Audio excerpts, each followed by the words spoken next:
Could we take it down a little bit?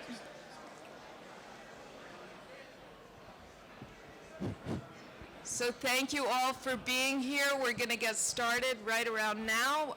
Before we do, I just want to point out fire exit doors. Listen two up, in the please, front, folks. 2 in the back.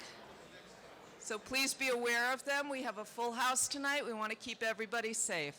So I'm going to turn things over.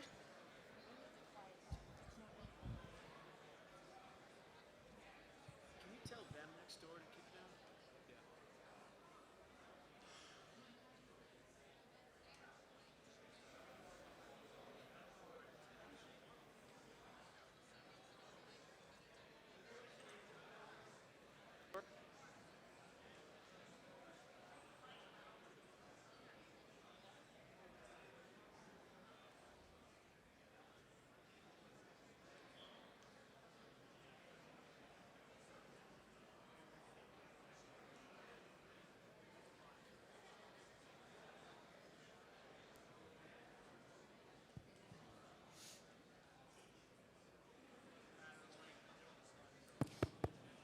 Good evening.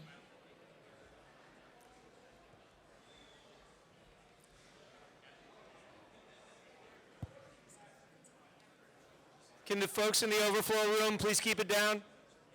Thank you.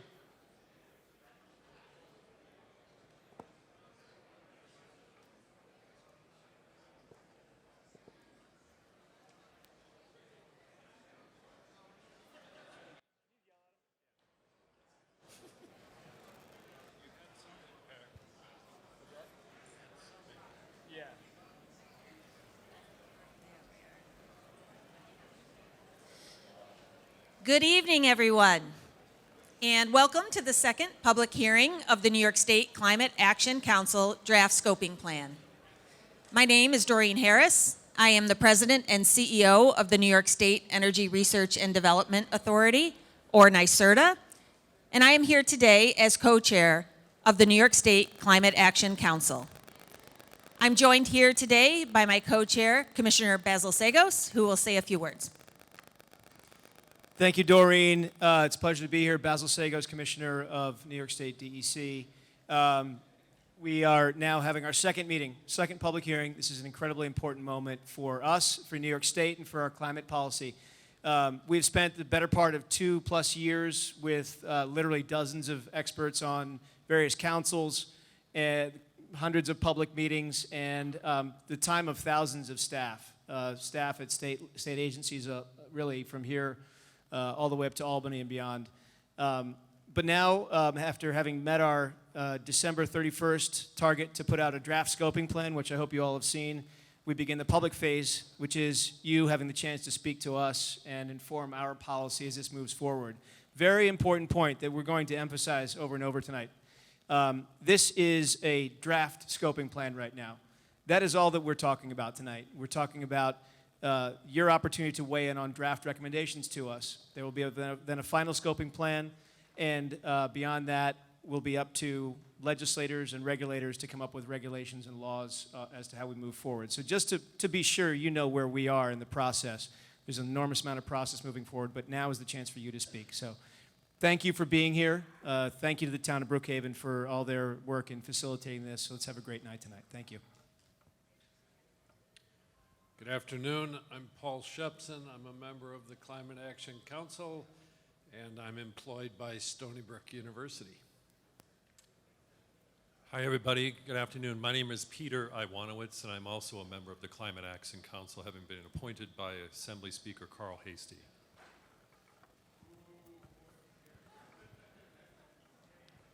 Good evening, everybody.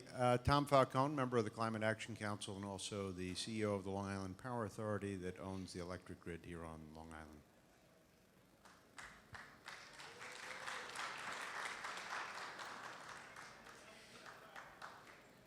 I'd also like to recognize Senator Matera, who's here this evening. Senator?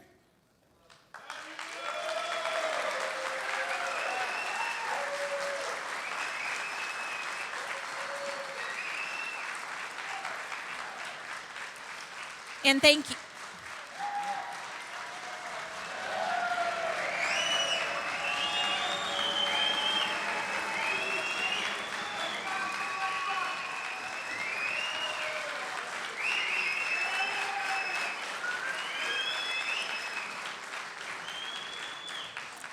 Well, thank you all for being here. While we certainly don't have all of our council members here in person today, I can tell you that all of the members of the Climate Action Council are invested in this process. And we would like to specifically thank the town of Brookhaven for supporting tonight's hearing.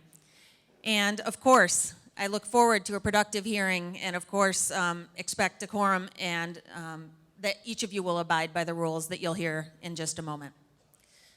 We really do thank you for your interest in the draft scoping plan and for your attendance at this evening's hearing. We are specifically looking forward to hearing from the public on the work of the council over the past 2 years, which is reflected in the draft scoping plan. This hearing is one of 8 in-person and 2 virtual hearings being conducted across New York State to ensure that residents, businesses, and interested parties have an opportunity to share their input related to the draft scoping plan, which was released on December 30th, 2021. Tonight's meeting will be live streamed on the Climate Act website, and a stenographer will take record of any verbal comments received tonight. All comments provided here today will be considered by the Climate Action Council as it finalizes the scoping plan by January 1st, 2023. Written comments are also being accepted through June 10th, 2022. Additional details can be found on the Climate Act website at climate.ny.gov. Written comments and oral comments are weighed equally by the council. So with that, I will now hand the meeting over to our hearing facilitators to run through the structure of tonight's hearing. Thank you, Doreen. Welcome, everyone. So we're going to have an active night tonight. I'm going to be asking you to obey some rules of order with me. Everyone's comment needs to be heard. Everyone's comment is valid. Yours is too. We want to be sure we are polite, that we don't boo, that we don't clap, that we allow people enough time to say what they need to say on this important topic. So the way this will work is that those who had registered on the website will speak first. They have cards, and their cards have a group number. I'll be calling their group number up, and I'll have a facilitator up at the front who will be holding the mic, and they'll be able to speak for 2 minutes. At about 30 seconds, we'll give them a warning that their time is running out and ask them to close down.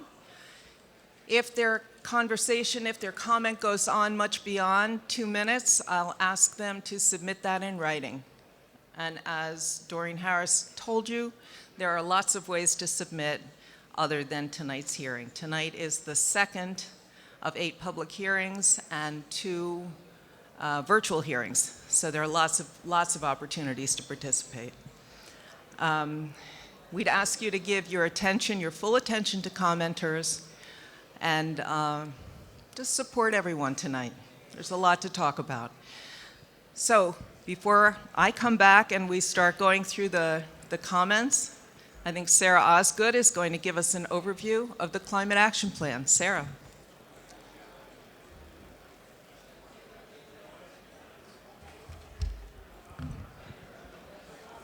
Thank you, Nora. And thank you to those in the audience and those viewing remotely for joining us here today. My name is Sarah Osgood, and I'm Executive Director of the Climate Action Council. I have a brief slide deck to run through that provides a bit of context on the Climate Leadership and Community Protection Act, which I'll also refer to as the Climate Act, and the process for developing the key findings and that are contained within the draft scoping plan. Next slide, please. The Climate Act established very ambitious but necessary nation-leading greenhouse gas reduction requirements and sets them in statute for the first time in New York. Achieving these targets positions New York to meet the internationally established goals called for by the scientific community and also identified within the legislation. The Act empowers every New Yorker to fight climate change while improving our daily lives through new job opportunities, improved public health, and more resilient communities and infrastructure. In addition to climate leadership, Another central component of the law is its requirement for our communities, most notably those that have been historically overburdened and could be in the future as our changing climate takes a stronger hold. Next slide, please. So, what is the draft scoping plan? In addition to setting emissions reductions and technology targets, the Climate Act established a Climate Action Council tasked to develop a scoping plan identifying how the state would meet its greenhouse gas limits. It called for the draft to be issued by the end of 2021, followed by a public comment period, which we are now in, prior to the issuance of a finalized scoping plan at the end of this year. So, as Basil mentioned, we are in the middle of this process. The purpose of this hearing and the other hearings we're holding, as well as the written comment period, is to hear from you all, to get feedback on the draft that will be considered as the council finalizes the scoping plan at the end of this year. Once the plan is finalized, then the state will move into the process of establishing the regulations to ensure that the Climate Act goals are met. So this is a multi-year process that we're just getting started with. And so this is certainly a very timely point for folks to provide their comments. The scoping plan takes a holistic economy-wide view of New York's greenhouse gas emissions, and the law outlined a process for identifying the strategies to reach these reduction goals that included a number of advisory panels and working groups. All told, we had well over 100 experts providing sector-specific recommendations to the council. The law also identified some other key factors and impacts to be considered by the council, including climate justice, job creation, health benefits, and a benefit cost analysis. The recommendations contained in the draft scoping plan also form the basis of scenario modeling that considers the interactions and impacts of strategies across sectors. Next slide, please. I think it's also helpful to see visually what the Climate Act requires for emissions reductions over time. Here on the left, we see a snapshot of our current greenhouse gas emissions by sector. And on the right, we see where our overall emissions need to get to over time. This is quite a dramatic reduction over the next 2 decades. For current emissions, using the new emissions accounting under the Climate Act, you can see that buildings, depicted in yellow, and transportation, in blue, are now the greatest contributors and amount to over 50% of the state's greenhouse gas emissions. Electricity generation, shown in green, is a smaller piece of the pie now, and contribution from the waste sector, in orange, has increased. Next slide. The draft scoping plan was released on December 30th and is available on the Climate Act website, climate.ny.gov. It's the result of 18 meetings of the council where they received information, recommendations, and feedback from a variety of experts, advisory panels, and working groups, as well as analytical modeling of the overall cost and benefits associated with the recommendations contained in the plan. The advisory panels and working groups also conducted inclusive processes in the development of the recommendations that were ultimately advanced to the council. Collectively, they held over 90 public meetings where their work was presented and discussed, and they sought perspectives from other panels, experts, the Climate Justice Working Group, and the public and other stakeholders. The draft also includes the new emissions accounting dictated by the Climate Act, so upstream emissions associated with fossil fuels from out of state are included, and the benefit cost analysis includes the DEC value of carbon, which was also established pursuant to the Climate Act. Finally, as I mentioned a minute ago, the recommendations in the draft scoping plan also form the basis of scenario modeling to show the impact of the strategies across sectors. We had 3 mitigation scenarios that were modeled. These have varying levels of pressure on specific policy levels that represent potential mixes of the strategies and level of ambition needed to reach the state's goals. Next slide. I'll get into the various scenarios in a moment, but several key strategies emerged as fundamental to achieving New York's greenhouse gas emissions limits and net zero greenhouse gas emissions goal.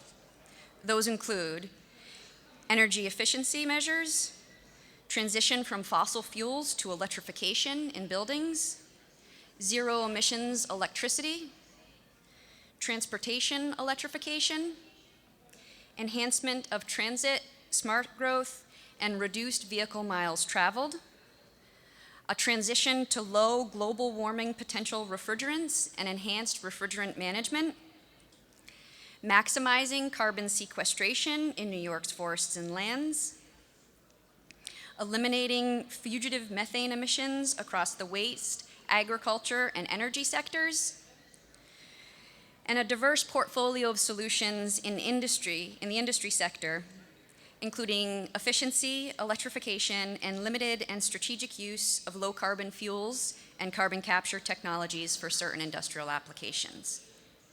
Next slide.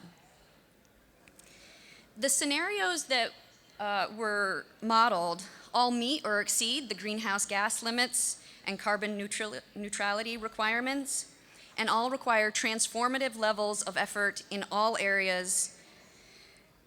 They also represent very high electrification in each scenario. But as I did mention, they represent distinct worldviews based on feedback from the Climate Action Council and the Climate Justice Working Group. So first, I'll call out what is common to all of them. All reach a zero-emission power sector by 2040.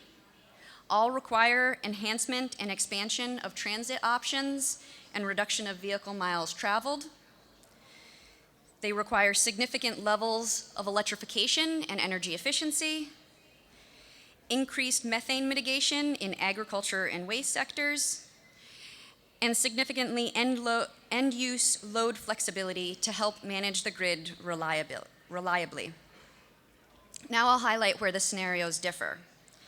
Scenario 2, which we call the strategic use of low-carbon fuels, includes the use of bioenergy that's derived from biogenic waste, agriculture, and forest residues, and limited-purpose grown biomass, as well as green hydrogen for difficult-to-electrify purposes. Scenario 3 is an accelerated transition away from combustion. Here, there's a very limited role for bioenergy and hydrogen combustion, while there's an accelerated electrification of the buildings and transportation sector. And finally, scenario 4 is beyond an 85% reduction in emissions. This scenario includes both accelerated electrification and more targeted use of low-carbon fuels. It also includes additional reductions in vehicle miles traveled and innovation in methane abatement. Next slide. We completed a comprehensive cost-benefit analysis as required by the law for the scenarios that I've just described. And importantly, we found that the cost of inaction exceeds the cost of action by more than $90 billion.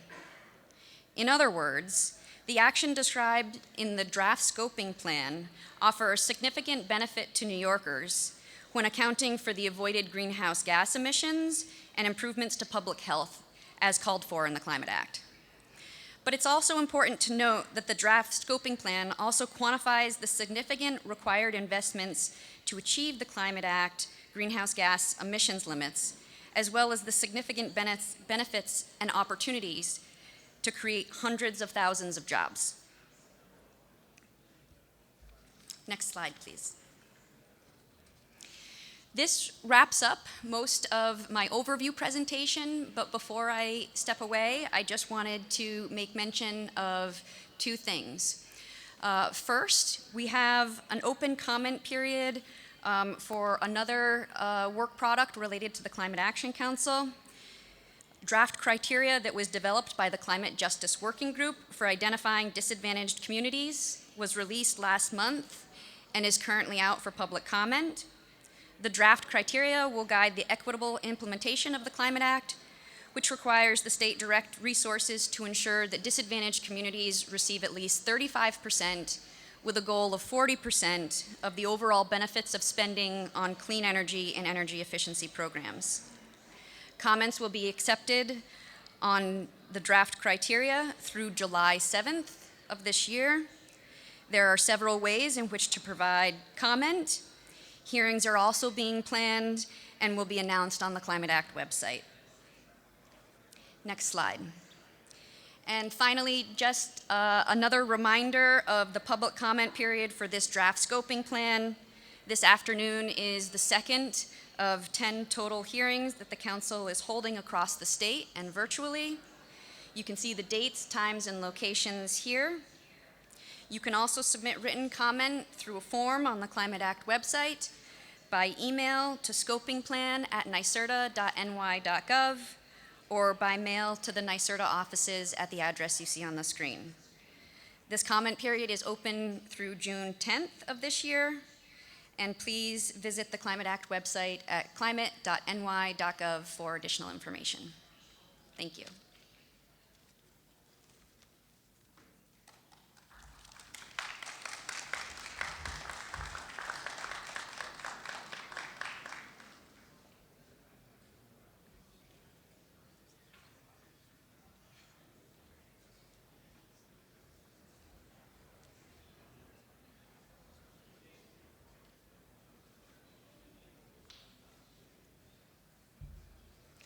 Okay, so thank you for those who we were able to seat. Thanks for everybody for moving over and making room for your neighbors. I appreciate that. So could I have my facilitators come up, please? So just to go over again, for those of you who are speaking tonight, who are registered to speak tonight, you have a card that was given to you. It has a group number on it. I'm going to call you up in groups, and you're going to form a queue behind one of the two speakers. When it's your turn, you'll hand the speaker your card. They'll announce who you are. You'll have 2 minutes to speak, and then we'll move on to the next person. The council members who are here tonight, tonight's a night to hear you. Tonight's the night to hear your questions, to hear your comments, to hear your opinions. It's not a night for interaction and for discussion. We want to make sure we can hear as many people as we can during the time that we have together. And so the only comments that we may hear from the council are if they need to ask a clarifying question, if there's something that is raised that they need some clarity on. So they may ask for that. But other than that, this is your night. So I would remind you to please be polite, please be considerate of your neighbors. Some people will say things that you agree with completely. Some people will say things that you disagree with completely. Everyone's point is valid, and the more people that are heard, the better the outcome. So let's give them a hearing. So let's have group one and group two. Group one is going to line up behind. Joseph, could you raise your hand? Joseph, keep it raised. Group one. And group two is going to line up behind Vincent. Vincent, if you would raise your hand, please, for group two. Thank you very much for following this order. Group two.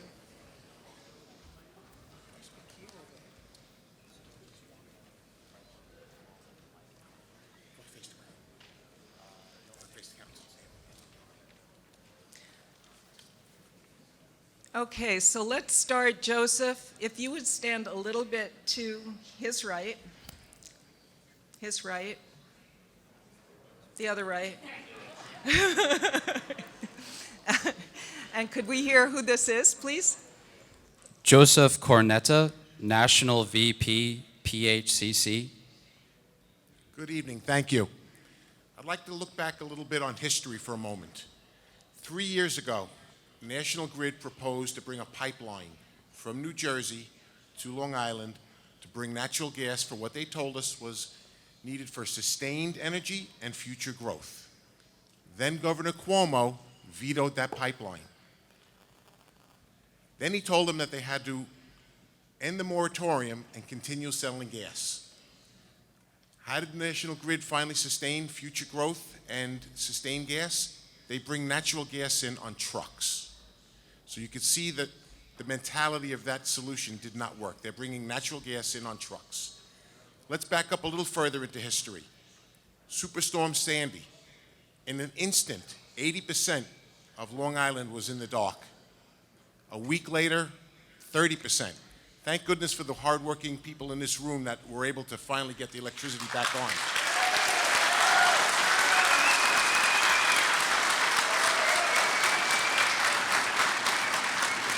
Homeowners who had atmospheric vent gas water heaters were lucky enough to take a shower that night.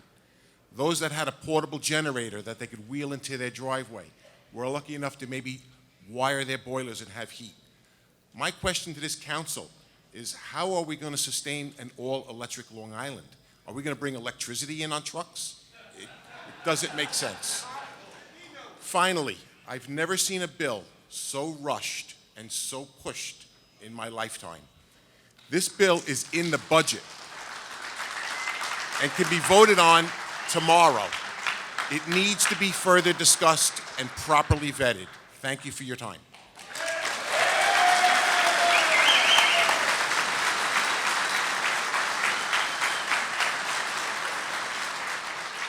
Guys, I know everybody wants to express themselves around speakers, but the more that we do, the fewer speakers we're going to hear.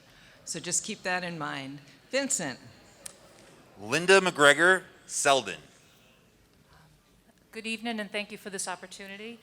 I'm a member of the Sierra Club, and I appreciate the actions and efforts of the Long Island Progressive Coalition, the Brookhaven Land and Action Remediation Group, and thank you to Suffolk County Legislator Jason Richburg for showing up to support this bill, this legislation. And thank you to all the workers, union and non-union, that are here tonight that are going to be impacted by this legislation because their concerns are valid. The last 5 to 6 years have been very disheartening. We've seen the United States pull out of the Paris Climate Accord. We've seen our elected representatives across the country openly deny climate change, ignore and downplay scientific facts, why they fail to disclose their campaign contributions, and they vote on legislation that they've received contributions regarding. I support the Climate Act. I appreciate the efforts of all the different advisory groups and experts. I would like to say that the indigenous communities, the legislation as it is, the renewable energy transition needs to be addressed because many of the indigenous communities face barriers with the renewable energy. And I've been a homeowner on Long Island here in Suffolk County since 1999. I've had homeowners insurance since 1999. And for the first time ever, I called to inquire about a homeowner's insurance quote, and I was denied. And I got a letter in writing. I was denied homeowner's insurance because of coastal flood area, even though I live in the middle of the island. Climate change has impacted our coasts. It's impacted our ability to get homeowner's insurance, the price of homeowner's insurance, but that's beside the point, really. The important issue is climate change, what's happening to our coast, our communities that are impacted by this.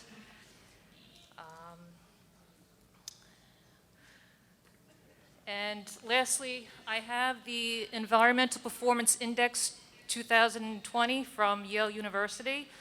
The United States ranks 24 on the Environmental Performance Index. What that means is that 23 countries are doing it better than us. And the EPI score is 69.3, 0 being the worst, 100 being the best. So we're lagging behind other industrialized nations that are doing better at green efforts, the environment, and renewable energy. Thank you so much. Thank you. Joseph. Michael Brady of Kings Park. Good evening. I'm a volunteer with the Long Island Progressive Coalition. I am co-chair of the Long Island chapter of the Climate Reality Project. I am also a father who worries about the future we are leaving for our children and grandchildren. The so-called once-in-a-century storms now hit every 10 years or less, and we face the prospect of rising sea levels, that will wipe out our barrier beaches and leave us ever more susceptible to the severe impacts of flooding and tropical force winds. And Long Island is only a microcosm of the rest of the world. I appreciate your efforts in assembling the draft scoping plan, or as I call it, the Moby Dick and the War and Peace of climate change.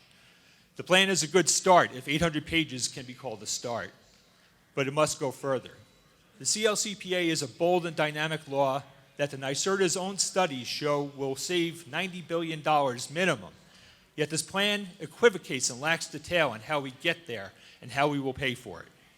And the plan needs a funding mechanism, like the Climate and Community Investment Act. We need a detailed plan for getting to a clean economy by 2050. Scenario 3 of the plan is the best fit for New York. Phase out dirty energy, including false solutions like hydrogen, biofuel, and waste incineration, so that we have zero-emission energy grid by 2040. Enact a moratorium on new fossil fuel plants. One has to question why new plants are being planned when they will need to be shut down well before they've paid for themselves. Lay out a step-by-step plan for transportation and building electrification, including a 2024 mandate for all new construction, and provide for retraining and a just transition to good-paying green jobs for the hardworking people employed in those industries. And first and foremost, ensure that the Black, Brown, and Indigenous communities most impacted by the effects of climate change receive climate justice by incorporating the recommendations of a climate justice working group into the plan, rather than giving them a passing mention. We need your leadership and we need your bravery. Please rise to this moment. Thank you. Thank you.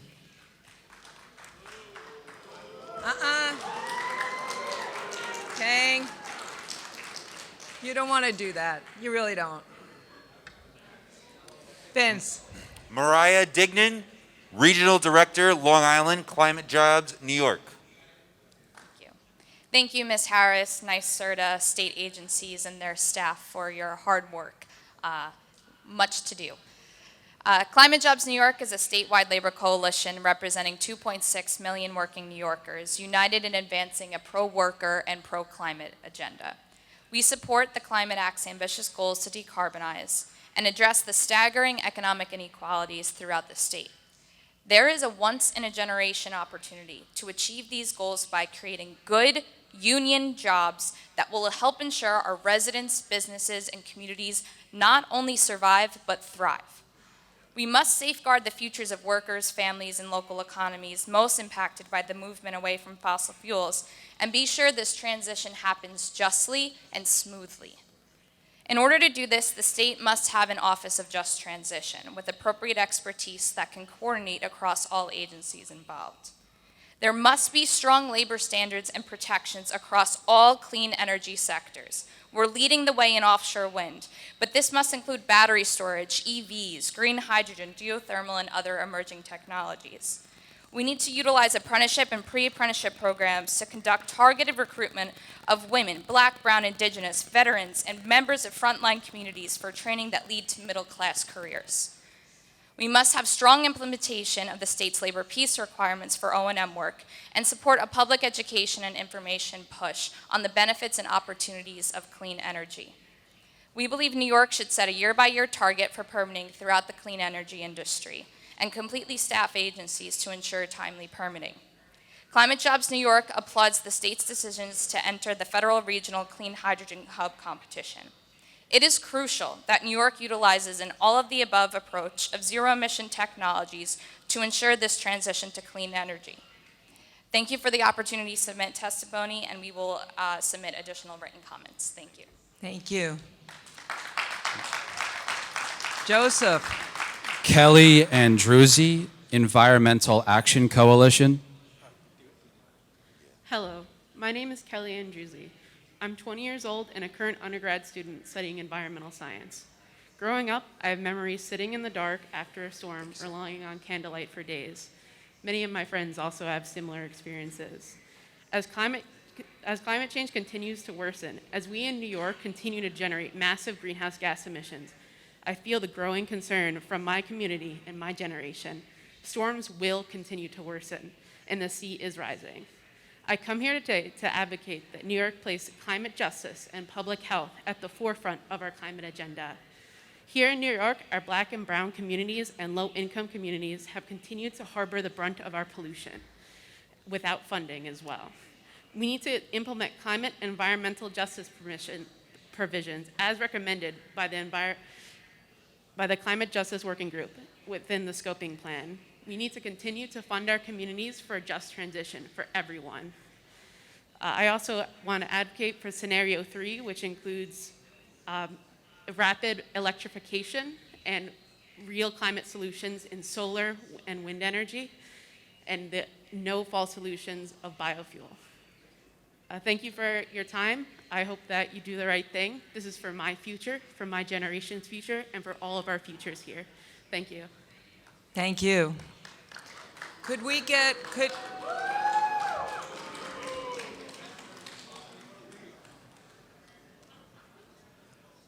We're going to have to ask that people who need to boo and hiss others may need to leave.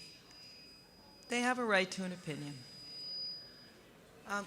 Could we get groups 3 and 4 to form the queue? Please join the queue. Vincent. Ryan Madden, Sustainability Organizer, Long Island Progressive Coalition. Thank you. Long Island is on the front line of climate change. We need to meet the goals of CLCPA in the most rapid and equitable way possible for the health and safety of our island. Achieving these goals is doable and necessary, but we must do it right. Indigenous communities like the Shinnecock, Unkachog, Settlecot, Matinecock, and Montaukett are on the front line of direct impacts, and their voices are critical in this process. There are many barriers Indigenous communities face in this energy transition that must be rectified in the final scoping plan. This can only be addressed with genuine nation-to-nation dialogue. New York State has failed to do this, and it must. There is much to learn from Indigenous-led climate solutions like the work of Shinnecock kelp farmers. Long Island is projected to see over 33,000 net jobs by implementing CLCPA. These jobs must include strong labor standards, including prevailing wage, project labor agreements, and local hiring provisions. Of the 3 scenarios laid out in the scoping plan, we must go with option 3, low to no bioenergy and hydrogen combustion, and the simultaneous acceleration of electrification of buildings and transportation. LIPA recently affirmed the feasibility and benefits of decarbonization of our homes and buildings through heat pumps, which are cost-effective to install and save ratepayers money. The final plan must not contain false solutions like biofuels, renewable natural gas, and so-called green hydrogen. It must focus on renewable zero-emission technologies like solar and wind. Hydrogen for electricity generation is not zero emissions regardless of how it is produced. Hydrogen combustion produces NOx emissions, a local public health issue, and is against Section 7.3 of the CLCPA. It is also an indirect greenhouse gas and leaks more than methane. This is of grave importance on Long Island, where NYPA has a demonstration project at the Brentwood plant located near several environmental justice communities. No incineration, no landfills. We must implement zero-waste strategies currently lacking in the plan. This is necessary locally to combat the history of environmental racism surrounding the Brookhaven landfill. Finally, New York must establish a funding mechanism to ensure a reduction of both greenhouse gases and co-pollutants, and equitable economy-wide pollution is the best approach. We know from our experience on Long Island with the Grumman plume, illegal dumping in our parks, and dozens of Superfund sites that polluters should foot the bill for the damage they have done. Thank you. Thank you. Joseph. Jessica Ensman, Organizer, Sierra Club. Hello, my name is Jessica Ensman, and I'm a Long Island resident of Bayshore area and a senior organizer speaking on behalf of Sierra Club today. The Sierra Club is the nation's largest and oldest grassroots environmental organization with over 17,000 members and supporters on Long Island. We need a ban on new gas.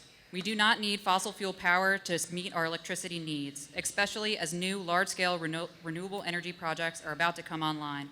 We need a clear moratorium on new fossil fuel plants, clear deadlines for phasing out dirty energy and producing renewables, a 2024 mandate for all electric new building construction, and a massive investment in getting existing homes off of fossil fuels.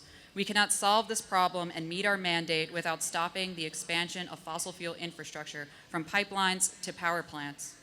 The state is gearing up to run a marathon by finalizing and executing the scoping plan. If you sign up for a marathon, you don't roughly plan and then hope you make all 26 miles. You create a guideline with milestones to hold yourself accountable to be sure that you will succeed. We need these milestones. Today and through the scoping plan process, there are a lot of technical and incredibly intricate conversations to be had. What we are uplifting here today is that the climate law and this scoping plan, if done right and aggressively, can save lives, create family-sustaining union jobs, and an economic boom for New York State. Thank you for your time. Thank you. Vince. Kyle Rabin, Policy Analyst, Alliance for Clean Energy, New York. Thank you. Good afternoon, members of the Climate Action Council, President Harris, Commissioner Sagos. Thank you for the opportunity to comment on the draft scoping plan and for providing numerous options for the public to weigh in. ACE New York will be submitting more detailed comments in writing. I'd like to highlight a few things today. First and foremost, we know that climate change is supercharging extreme weather and causing other devastating changes to the planet. And we are seeing the effects here in our region. For many reasons, coastal communities like Long Island need to champion this plan, which represents real solutions that will lessen the impacts of global warming. As the plan recognizes, disadvantaged communities, both here and across the state, are most vulnerable to the changing climate. It is not an oversimplification to say that the most important immediate action for New York is to ensure that wind and solar projects break ground and get built. These projects are essential to making measurable progress towards the 70% goal, and the state has us on the right track. The new permitting regime is off to a good start, and we agree with the plan that the state and the Office of Renewable Energy Siting should continue to improve and streamline the process for cost-effective, timely, and environmentally responsible siting of large-scale projects, while delivering significant benefits to local communities. On a related note, the state should continue to encourage and facilitate collaboration between the renewable energy industry and the farming community to advance the objectives of the Climate Act, while sustaining the state's vital agricultural sector. One way to ensure a healthy local and regional food system is innovation that encourages farmers to grow crops and raise livestock underneath and around solar arrays. We greatly appreciate the state's leadership on this issue, in particular the work of NYSERDA. In closing, we strongly support the fundamental component and objective of the Climate Act, that is, the need to ensure New York's transition to a low-carbon economy results in beneficial outcomes for traditionally underserved communities. Thank you again for the opportunity to share these comments. We look forward to working with all stakeholders in realizing New York's ambitious vision. Thank you. Thank you. Joseph. David Bizoon of Bayshore. How's it going? Like you said, my name is David Bassoon. I'm a resident of Bayshore.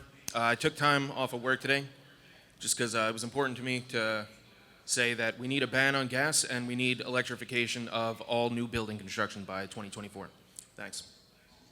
Thank you. Justin Johnston, Mount Sinai.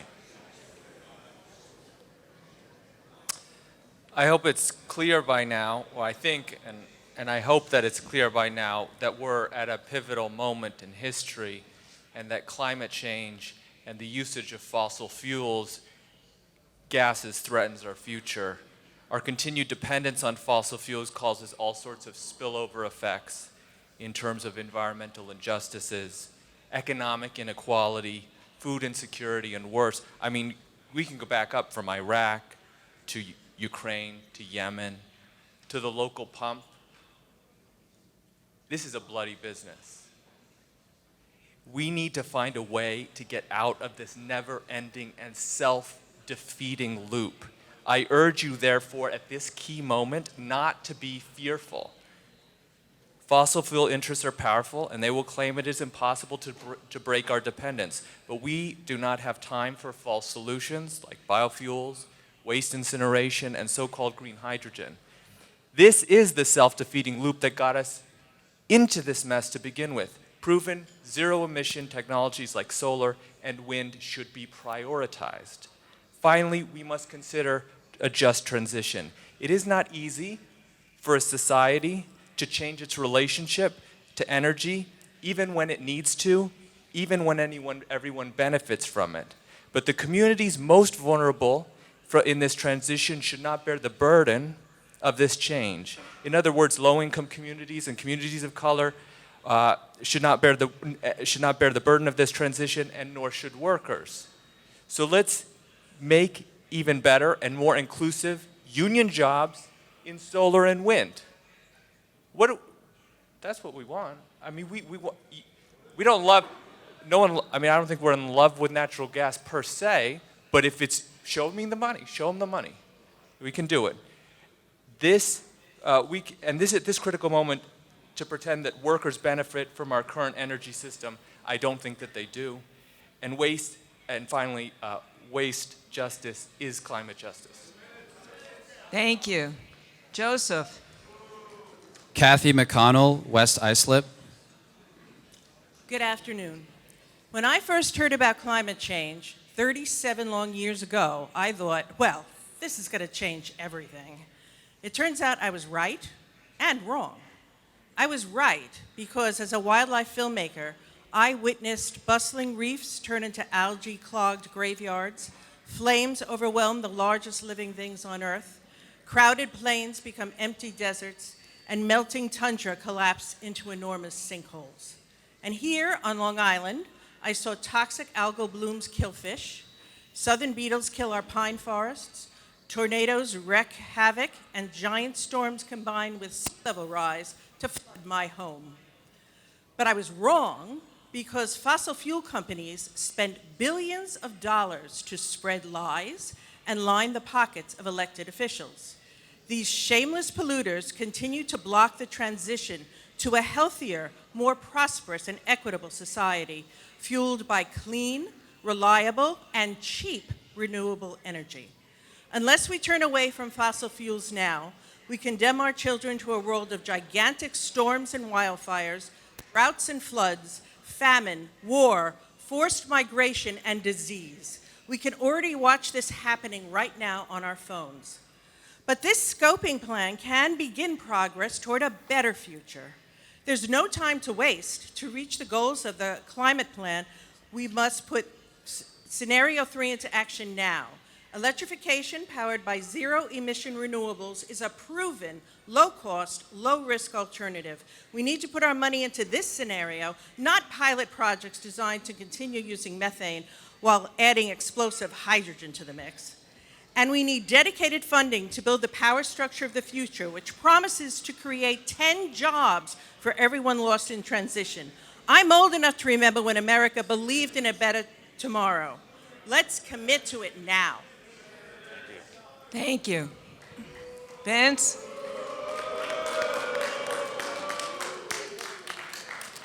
Billy Roberti, New York State Leadership Team member, Mothers Out Front. Good afternoon. I am a homeowner in Huntington Station and a member of Mothers Out Front.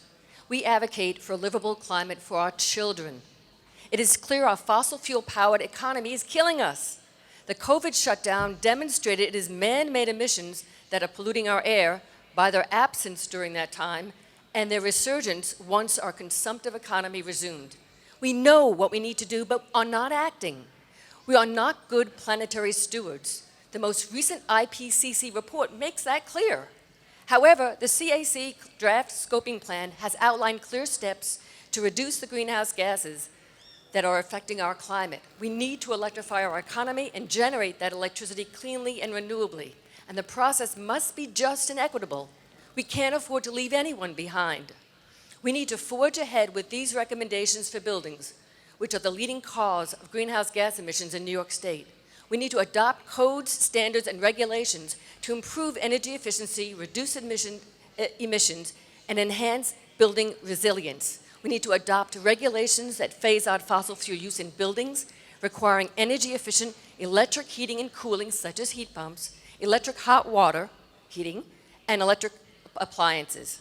We need to create a managed, phased out, and just transition from gas to a clean energy system, eliminating gas subsidies. Incentivize geothermal heat pump installations to lower peak electric demand as buildings electrify with them. I personally have a geothermal heat pump. They are great. We need a sales tax exemption and income tax credits for anyone who installs a geothermal system. We need new and better financing, such as ample on-bill pay-as-you-save financing. Right now, that financing does not cover anything near the cost of a geothermal system, and it's providing so much public good for everyone. We need specific electric rate redesigns, especially eliminating those that subsidize fossil fuel users at the expense of heat pump users. Evaluations of district thermal systems that provide scalability with a focus on low and moderate income households and disadvantaged communities. I support the bills in the legislature that enact these recommendations, and I have 17 seconds more. I say scenario 3 is what we need. Why don't you just wait for one moment? Just wait for one moment.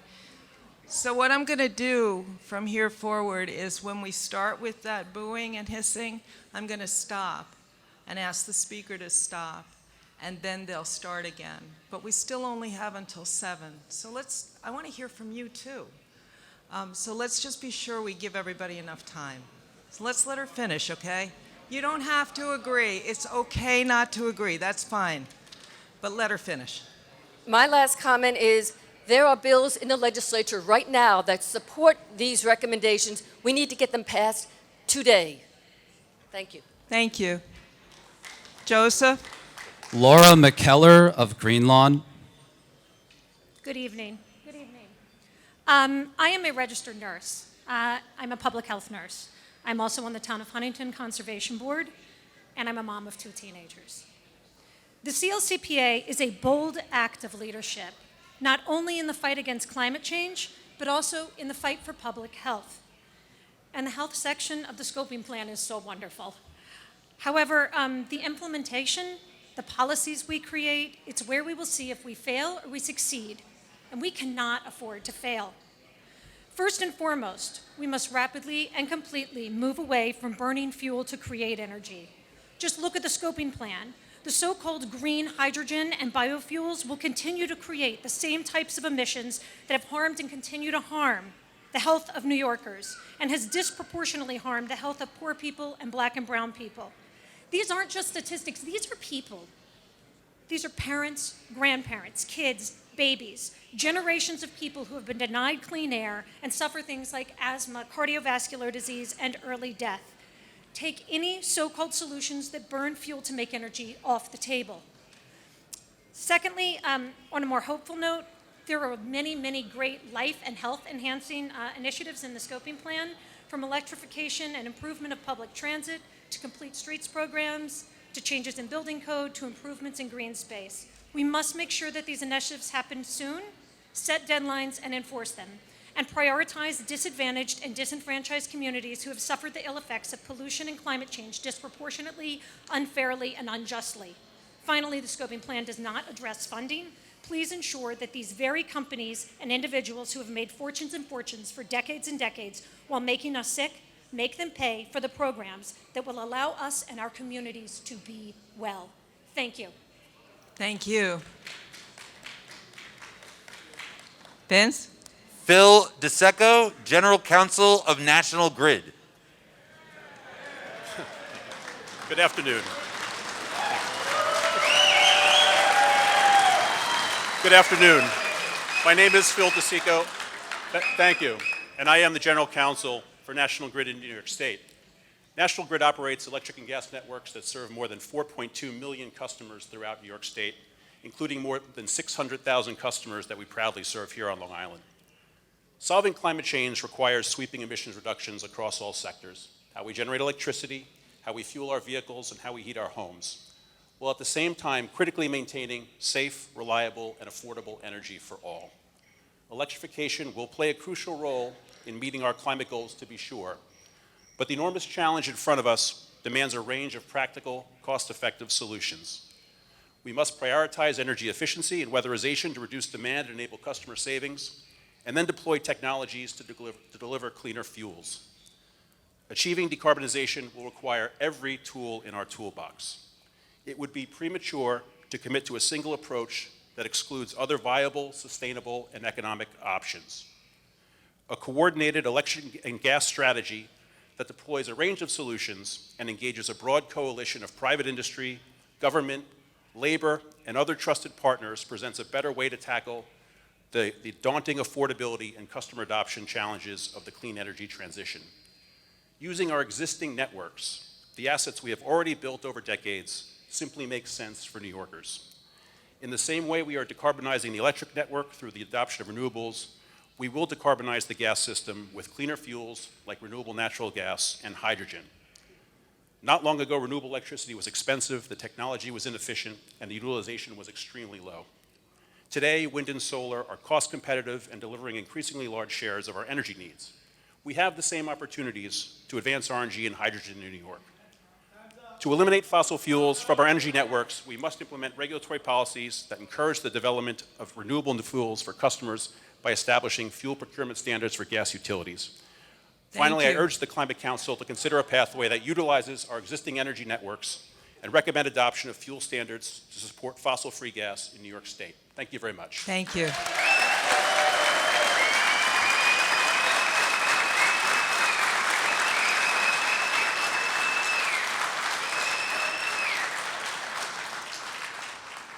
Joseph. Margaret Janzen, Director of the Utility Consultation Group.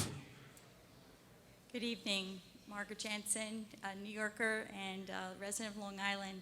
I'm here on behalf of the Utility Consultation Group, or the UCG, which is comprised of representatives of New York's major gas and electric utilities. The UCG was formed in December 2020 to provide expertise to the Climate Action Council and to be a resource for its advisory panels as they develop recommendations. The UCG members operate the complex systems that deliver the energy our customers need at home and at their businesses. The UCG is committed to using its significant experience to assist the state in achieving its emissions reduction goals. Given the complexity of energy systems and their historic transformation to meet the state's goals, it is imperative that the state's focus be on the continued provision of safe and reliable energy to our customers. To achieve deep decarbonization while ensuring energy service will require optimization of the state's energy delivery systems and reliance on a multitude of existing and future energy resources. No energy sources should be precluded at this early stage of the decarbonization process. As we electrify portions of our energy system that currently rely on other sources of energy, it is clear that additional infrastructure will be needed to meet the demands of a cleaner, larger electrical network, while we look to the entirety of the energy system to ensure the most cost-effective approach. As this process unfolds, the gas distribution system must continue to serve to customers reliably and safely. In the future, that system can be used to facilitate energy decarbonization by flowing no and low carbon energy, such as renewable natural gas and hydrogen. The UCG supports robust research initiatives that will develop these and other necessary technologies, such as electric storage, carbon capture, and geothermals. The UCG, with its proven track record, would like to work together with the state for a reliable, cost-effective, clean energy future for our customers. Thank you. Thank you. Vance.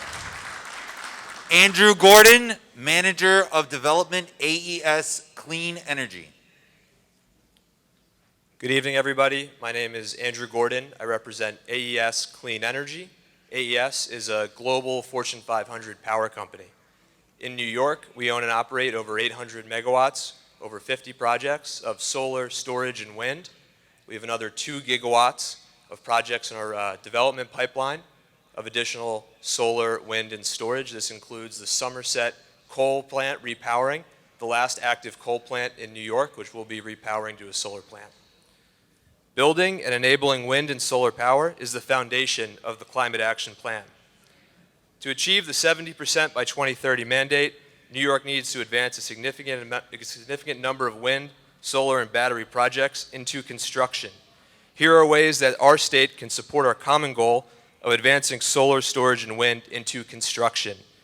Continuous procurement on an aggressive schedule of at least 4,500 gigawatt hours a year through at least 2026.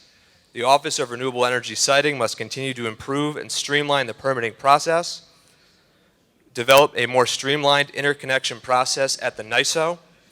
Invest in transmission and distribution systems to allow for the use of new resources without congestion and curtailment. Create greater alignment between state agencies which are relevant to the deployment of renewables. All of these agencies must understand the impact of the regulations on our common climate goals. Thank you to the Climate Action Council for your deliberation and development of the draft plan and for holding these hearings. We know implementing this aggressive plan of ensuring new renewable energy projects are built will not be easy. We appreciate New York's focus and support, and we look forward to continuing to do business and make investments in New York State. Thanks. Thank you. Joseph. Gabriel Finger. My name is Gabriel Finger, and I'm 15 years old, and I'm here representing myself. I'm going to be on the board of the Four Harbors Audubon Society, and as someone who's extremely passionate about the environment, I'm appalled at what is happening. I see the urbanization of Long Island. I see trees being cut down to make way for roads on which gas-driven vehicles will be driving. We are well on our way to being reliant on green energy, but we just have to get that last little bit, which is well within our reach. The effects of climate change are apparent in many environmental phenomena such as migrations of birds, who are migrating later due to the warming environment. I hope that you can take into consideration what I've said. Thank you.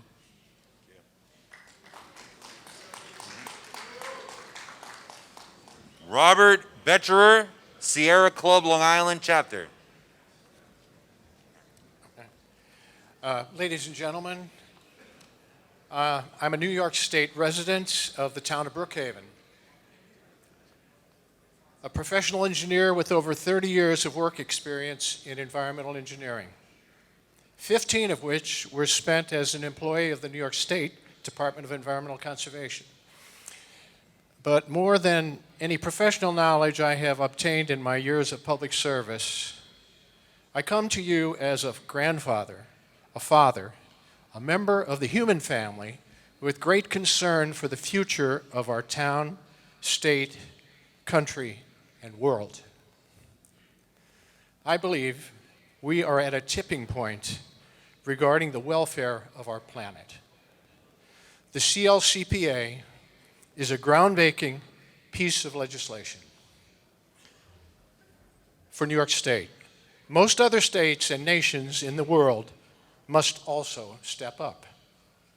New York State can have a significant impact on climate change, but it must also provide the financial resources to implement the goals of CLCPA.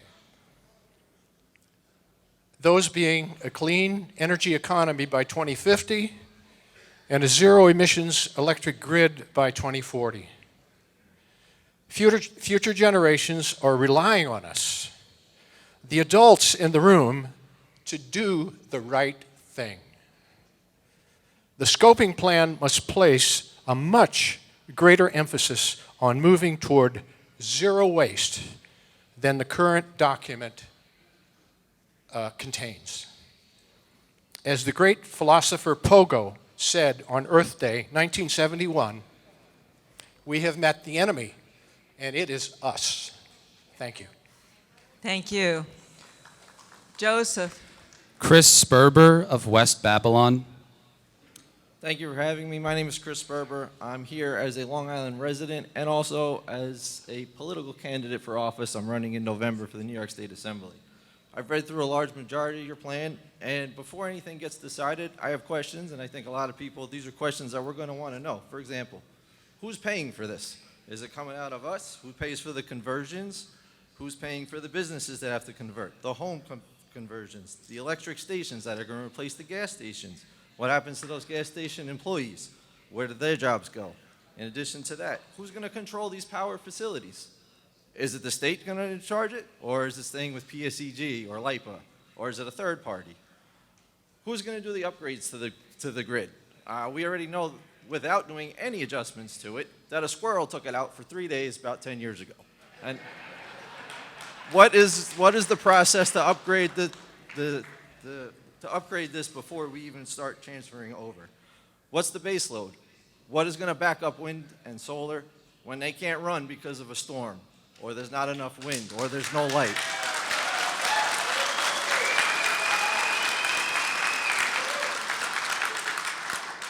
Where are we getting the land from to put up all of these wind turbines and solar panels? Is there a way we can make it work? instead of deforestation, can we make it work with the environment? And lastly, these are all important points we need to know before we go anywhere with this. And at the very end, whenever that final draft is done, it should be put up to the citizens of New York to vote on in November to decide what's going to impact us the most and what's the best way for us to handle it. Thank you.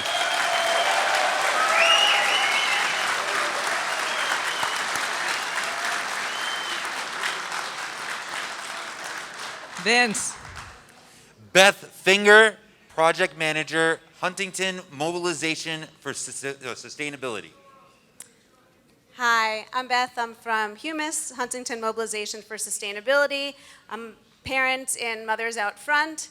And mostly, though, I'm just here as a responsible human being. I know something that everyone in this room can agree upon is that the mosquitoes in Suffolk County are horrible, the ticks are out of control, and the traffic is terrible. And these are all things that climate change has contributed to. Well, the traffic is causing the climate change, and the traffic is just going to get worse. Sometimes I sit in traffic and I think, and today is going to be the best day because there's just going to be more cars on the road going forward.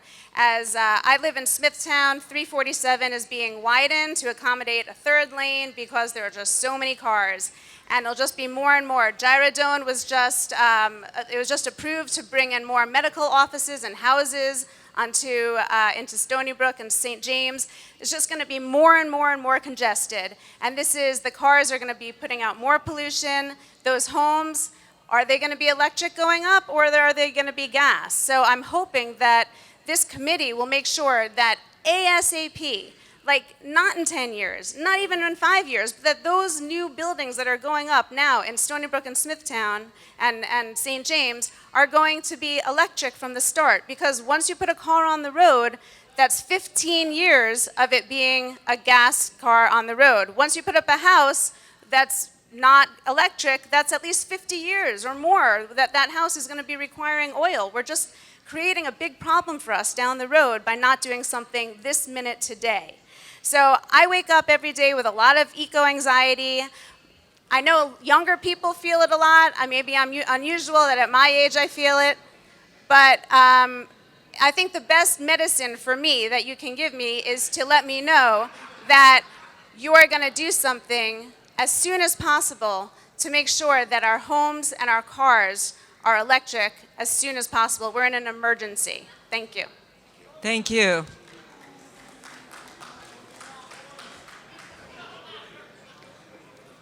To those in the audience who don't have an opportunity to speak, it's really hard to get up and speak.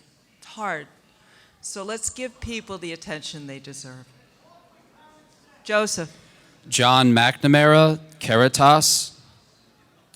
Our Caritas group is an ecumenical religious group that is centered in Rocky Point. And the theme of our group is social justice, and particularly with an emphasis on racial equality and racial justice. So I just want to say two things to the advisory committee. First of all, thank you, thank you, thank you. The amount of work that you put into this plan, the detail, the specificity is awesome. It is very, very impressive. You've done your homework. You've answered so many questions. The detail, it's fantastic. Second thing I would like to commend you for is the integration of the opportunity to minister to disadvantaged communities, how that has been integrated into every single aspect of your plan. That is magnificent. Too often we've seen, when it comes to this type of situation, that our disadvantaged communities bear the brunt of this situation in terms of waste, in terms of pollution. We've seen it again and again and again. The fact that you are so specific in terms of that 35 to 40% that goes to disadvantaged communities, I think is magnificent. You've done your homework, you've done a fantastic job. I think that what is required is what Pope Francis calls an ecological conversion. we have to develop a new mindset. And I think your plan leads us in the right direction. And I just want to thank you very much for all the good work you've done. Thank you. Could we get groups 5 and 6 to queue up behind this group, please? Vance? Franklin Camerano, Jr., President of Nassau Council of Chambers of Commerce. My name is Frank Camerano. Yes, I'm the president of the Nassau Council of Chambers. Our organization was created by the Chambers of Nassau, right next door, over 50 years ago, to serve and represent them as their umbrella organization, as well as represent the smaller businesses there. As such, we have been the largest small business organization on Long Island ever since. While we acknowledge that the intent of the CAC is admirable, your plan as it stands does not leverage all the existing technologies and infrastructure, some of which could be used, such as natural gas pipelines for, yes, the renewable natural gas and green hydrogen, both of which are fossil-free. As clean burning as natural gas is, it could continue as a gateway until the final conversion, whenever that is. Cost savings for the consumer. The appliances in housing and businesses could possibly be retrofitted instead of replacement. There's that cost. Then the need to add additional electric circuits along with remodeling that undoubtedly follows, even the need to increase the main service to compensate for the load increase, which would be pretty much eliminated. Let alone whether or not PSE&G can even meet the increased electric demand, as their infrastructure is now probably not. Electric service already costs more than gas, a bit more, so the increased usage adds to costs by itself, let alone how high the rates will go once the extra infrastructure costs kick in. Consumers and businesses should have choices on what appliances they want to use and where. To a certain extent, what utilities they want to use and for what. We are not suggesting to leave things, as they are, as change is needed. But what you are proposing, especially when you take into account the time frame involved, is unreasonable, to say the least. Excuse me, you're going to need to close it down. Okay, fine. Further dialogue is needed, taking all things into account before moving forward. Organizing looks forward to working you on this, as working together is undoubtedly achieved better. I just want to say one more thing, okay, if it's all right? How quick? Someone mentioned before that, during the shutdowns of COVID, that because of that, the fossil fuels showed that everything was better. The truth is, everything was shut down. But that's you know why what? we didn't do anything. That's not the comment that you came here to say. So let's just leave the comments be. If you would like to add to your comment, you absolutely can. Guys, he's out of time, and I already gave him extra time. Thank you very much. Thank you. Joseph? Helen Sells.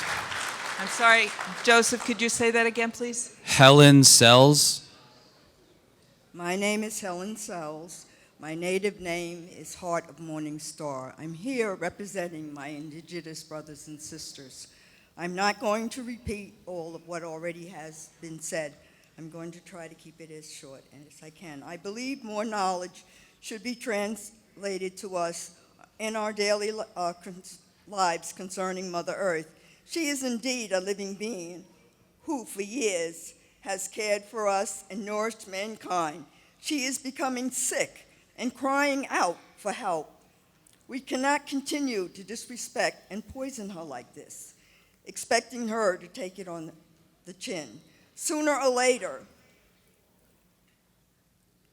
her shifting balance will make it very uncomfortable for us to live and maybe eventually impossible for us to survive. The earth will go on without us, and finally she will recover and continue, but not man will become a distant, painful memory for her. We cannot allow this to happen. We must act now to heal, protect her, as she has done us every day. Take heed and learn to love her, our mother, and she will love us back once more. Take only what we need, waste nothing. and learn how to thank her in her own language with the substance of the soul, heartfelt in action and prevention measures before it is too late. Thank you for allowing me this time. Thank you. Vincent? Matthew Sorotkin, Stony Brook. Hi, I'm Matthew Sorotkin. I'm an ecology graduate student at Stony Brook, and I'm here to support this bold plan. I would like to thank the committee for coming up with such a bold and comprehensive plan. I think it's great how quickly the committee has planned to shift this state to electric and hybrid vehicles, although I think it's important to note that even these have environmental costs. Minerals needed to build batteries of note. And because of this, I think there should be a greater emphasis placed on creating walkable neighborhoods and public transit. I know public transit is also a big piece of this plan, but I think it gets one piece of walkability right, which is density. There's focus on building dense mixed-use neighborhoods, which I support, but I think there should be more focus on making sure that these places have less vehicles, so they're easier and more pleasant places to walk. Like, for instance, in the land use section, there's a provision calling for the state to subsidize parking garages as a way of making communities more dense. But I think if we really want transit-oriented development, we need to think about why we need so many cars to be parked in these places. I would also like to say that we should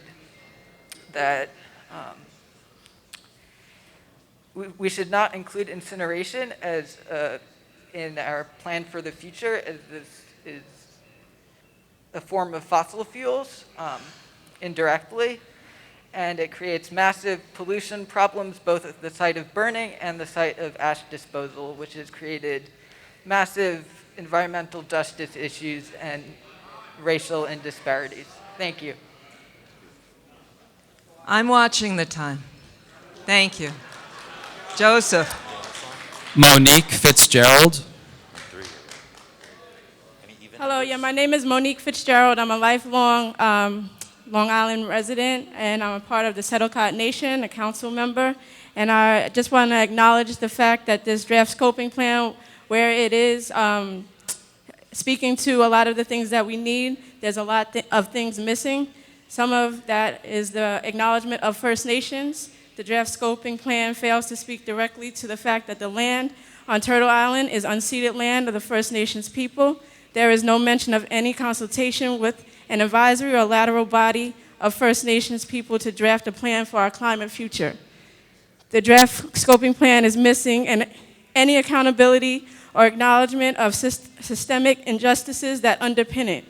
The draft scoping plan fails to acknowledge that climate is in crisis because of corporate entities, industry entities, capitalism, racism, white supremacy, and unconscionable wealth gap constructs, and systems that have produced toxic emissions, terror, and death, which we must now develop a plan to combat.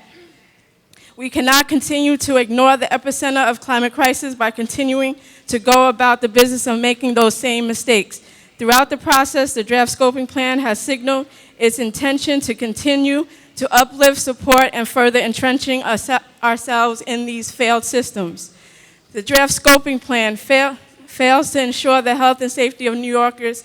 The draft scoping plan misses an opportunity to consult with the people who suffer the most, first and worst, and ensure that they receive the most support, the first benefits, and the best that the climate law can offer. The waste industry sits at the end of the line for capitalistic consequence, but for communities that neighbor waste industry, it is the beginning of a saga of oppression. People living on fence line communities to waste industry know that there is no way, and I will end with this: waste justice is climate justice. Thank you. Thank you. Vince? Alyssa Kyle, Placemaking Director, Vision, Long Island. Hi, thank you. These are only our initial thoughts based on our preliminary review of this document. We will submit written comments in addition to today's testimony. After an initial reading through this document, we are pleased that the plan addresses issues beyond electric vehicles and solar and wind energy, which seem to be the only methods of reducing carbon in our atmosphere that get any sort of media coverage. It appears to address the many aspects of our lives outside of just cars and buildings that generate carbon emissions. As a smart growth planning organization, we appreciate the attention given to reducing the number of miles that most New Yorkers need to drive through improvements to transit and other non-motorized types of transportation such as walking and biking. Reducing how much people need to drive and giving them convenient and safe alternatives can go a long way to reducing emissions, as well as the amount of crashes, traffic, and parking. What type of vehicle you drive means a whole lot less when you don't need to use it for every single trip. Some of the recommendations may be a little aggressive given the current state of our electric grid and the high electric rates that Long Islanders pay. While we certainly have to do what we can to reduce our contributions towards climate change, we need some level of backup systems and resiliency so that in the event of a storm like Sandy, Long Islanders aren't left without heat and cooking in addition to lights and other items we currently run off electricity. Though the plan does give consideration to the cost of upgrades, particularly to those of low to moderate incomes, upgrades have a tendency to cost more than expected, especially in this region. In addition, newer technology always has some growing pains as people deal with the learning curve involved and the technology works out all of the kinks. Those with fewer means are less able to manage these sorts of problems. Please consider that people have gone through a lot over the past couple of years, and also consider how those of limited means will navigate through the complexities of some of these proposed changes. Thank you. Thank you. Joseph?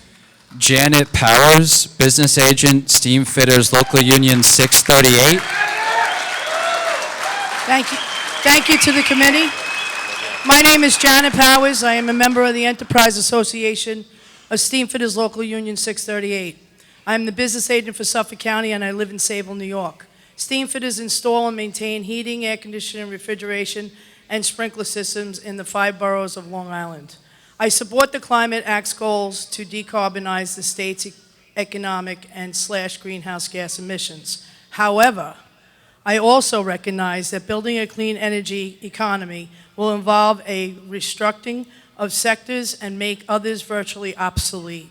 This will result in a significant impact of workers and local communities, including members of the Steam Fitters Local Union 638.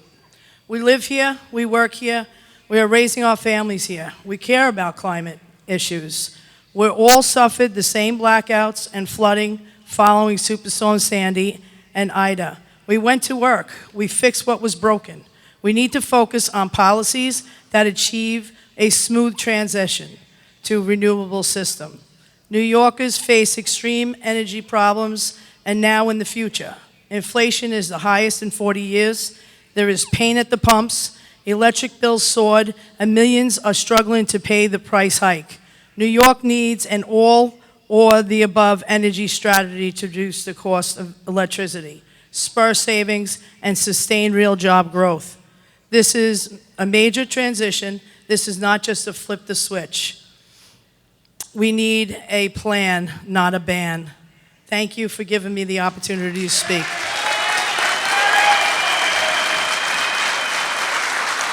Thank you. Vance? Chris Legrand, UCOM Media Group.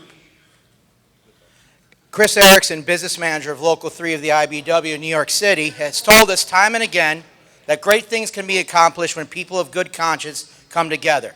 We are those people.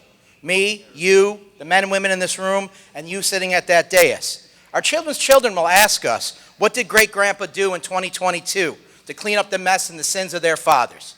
That sin is not caring for our earth. I am confident that this council, with the direction, will direct our region and our state in the right direction. But your council is incomplete and does not have all the right people at the table. No one up there, sitting there, is exclusively looking out for the workers behind me. No offense to the Commissioner of Labor, but she's an actress. And even though the state Fed has offered us a seat on this table, let's be honest with ourselves. Mario is a journalist. So what I'm asking is that the men and women behind me They know how to produce energy. They know how to create it, they know how to store it, and they know how to deliver it. They are hands-on utility and tradesmen. They know how to do the work, and they want somebody sit on that council who they elected democratically to look out for their interests and the interests of their families. Science has showed us that electricity and coal make up 31% of carbon emissions. Agriculture is 11. Guess what? Natural gas is only 3%. What are we talking about here? I'm not suggesting that we kick the can down the road. I'm just suggesting that we invite a member from the Organized Labor Committee to sit with you as peers. It makes perfect sense. So I implore you, please, we have a good thing going right here. I would like to thank our brothers and sisters in Organized Labor for being here, and I want to thank our environmentalists. I know it's tough, but we got your back, all right?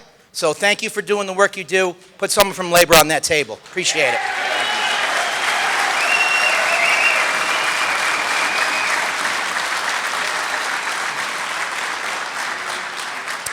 Joseph. Matthew Arasich, President of the Building and Construction Trades Council of Nassau and Suffolk Counties. Greetings. Thank you, council members. I will tell you that you put together a detailed plan. It's very concise with a lot of things that are necessary. However, there's just a few things that we'd like to change. Representing 65,000 tradeswomen and tradesmen is the honor of my life. I will tell you, aside from that, I am also the president of the National Offshore and Training Center. I acknowledge climate change and its science. My legacy in the construction industry spans 3 generations and more than 100 years. So I realize that coming from a fossil fuel industry, we got all of our energy from below ground, which would be fracking, drilling, mining. Today, we're getting all of our energy from above ground, which is wind, solar, hydroelectric, and soon, hydrogen. I am actually regarded as an expert in the field of energy efficiency by many. I have gone and made significant presentations for the Assembly, the Senate, Congress, U.S. Senate, the governors, even had an invitation to the White House. That's why I could tell you I speak from the heart when I know that the things I'm talking about were well received by everybody. While I respect everybody's opinion here, the idea of curbing gas supply is premature. It will instantly go ahead and stop transit-oriented development, and that will be one of the things that will hurt the building trades. Furthermore, if we're engaged in a transition, which actually is towards green hydrogen, I will tell you that it's necessary to continue to use the gas system. Why? Because right now, Nassau and Suffolk County can actually use that plastic pipe in the ground to use for hydrogen. I want to let everybody know, too, that aside from what I do with the council here, I actually received an award from this climate coalition called the Bill Pickering Award. So I will tell you that I stand for everybody here. When I say everybody, I had a fleet of hybrid cars. I know that that's the plan here, to make sure that we get to where we got to go. However, right now it's incomplete. So, like Janet said, what we need now is we need a plan, not a ban. Thank you.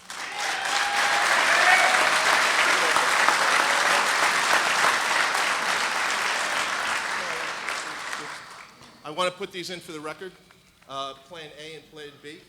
Thank you. Brett Howdick, President, Medford Taxpayers and Civic Association. Thank you. I speak for my civic. The stated purpose of your just transition principles is to provide fair and equitable movement from fossil fuels. However, your plan isn't fair and equitable for all communities. Using my community, Medford, as an example, we have a developer seeking to place, in a rushed fashion, 90 megawatts of battery storage. They propose 132 cargo containers with batteries spread across a parcel which backs up on residential homes. This will subject them to decades of noise associated with loud hums from the systems. The developer proposes sound walls, which do not reduce sound, they merely reflect it. Someone will be subject to the unending noise. To see if this is just, look at Montauk and East Hampton, which both have batteries. They were placed in buildings to suppress the sound. The Medford developer wants to take advantage and place more stores than the sites warrant. Standards are needed that place these items in buildings. This takes time. If there's less storage on the site, so be it. Distributed power systems should be distributed across multiple communities. They should not be one standard for rich communities and a lesser standard for everybody else. Also, drill into your individual indicators to determine site locations. Look at the burden for industrial land use. In Medford, 3 of the 4 census tracts, you'll find that we are at 47, 49, and 86% higher than tracts statewide. Additionally, the 2 tracts to our east and the 2 tracts to our west are 80, 89, 80, and 91% higher. Examples to point out. In order to have a just transition, we must have consistent building standards, and the siting criteria must avoid overreach by developers. We have to limit the industrialization of overburdened areas. This can't be rushed. This plan can't be pushed through in a rushed fashion. It needs time, it needs consideration. Thank you. Thank you. Patrick Gadis, business manager, local 1049. Thank you. Thank you. Today I rise to talk to you people about taking a sensible and realistic approach towards technology integration. We must address the real problem of cost, reliability, and safety. We need meaningful, realistic, cost-effective, and reliable transition to better technology in the energy sector. Hyperbole, hysteria, and politics don't benefit people. Our neighboring states are not rushing this process along, but New York is looking to pave the way. But we will pave the way to driving people and businesses out of the state because they can't afford the transition or pay their energy bills. We will pave the way of forcing people, working people, out of the state because they can no longer afford the cost of living here. I am a lifelong New Yorker, and I have been fighting for social justice my entire life. Social justice for good union jobs, to lift all families out of poverty.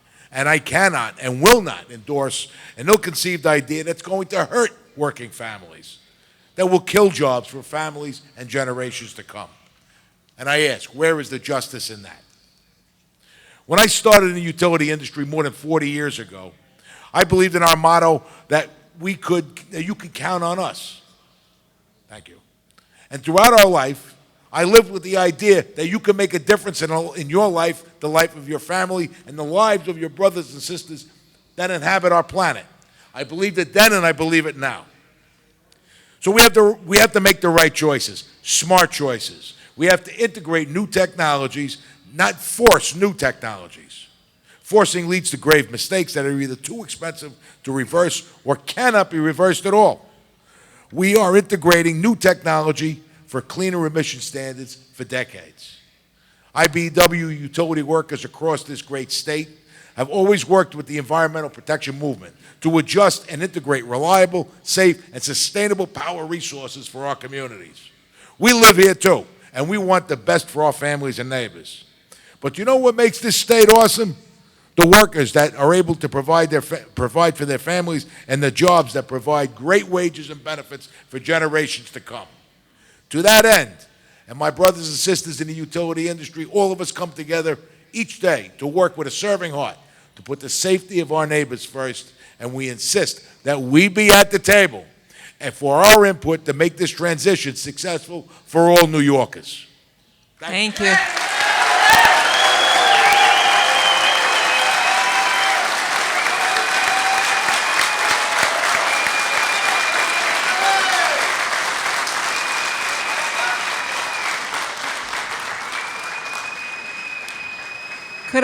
Could I get groups 7 and 8, please, to queue up behind this group, please?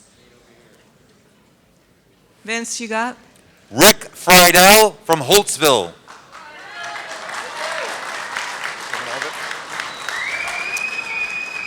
How are you all? Thanks for having us here today. I'm not as well dressed or as good of a speaker as my previous speaker was, but I am actually a Hot Bog resident, and I'm also a Central Iowa Fire Department member, volunteer for the last 30 years. What I'm most proud of, though, is I'm assistant business manager of all these people in this room here. These people who perform gas work and also utility work and generation work. About a year ago, about 100 of these people were put out of work because the Public Service Commission had people in a room that day that were louder than our voices. Today, our voices are very passionate because this is their jobs. These voices you hear, the anger you hear, the frustration you hear, is because this is their jobs. This is their careers. This is what they spend hundreds of hours every year after work training for. They have families also. They're out there working very hard every single day to provide clean energy. Now I'll go to my prepared comments. These workers all pay New York State taxes, they're Little League coaches, they're volunteer firemen, and they perform various community volunteerism. Their jobs will not require them to live off the government as they age because they have good employers. They help give Long Islanders alternative energy, clean energy that provides heat when they are cold, when people are cold, that cooks their food. This clean energy supplies their generators when the electric goes out. These generators are also the same natural gas supply generators that keep nursing homes, assisted living, and hospitals electric running when the system fails. All of us are up for saving the world and making a cleaner place. Yet, we're hastily pushing their agenda when no alternative energy exists that has been proven to be reliable for any period of time on Long Island. The recent building of windmills off Block Island had failed this summer. Solar is a great source of energy, yet not everybody wants bulky, expensive, and unsightly solar equipment on and around their homes. Both should be a choice. The amount of trees that gets cut down, the amount of acres and millions of trees that gets cut down to put enough solar energy to light up a small town is ridiculous. If we're going to talk about environmentalism, why don't we look at the fact that we're cutting down all of these trees? Could you close down, please?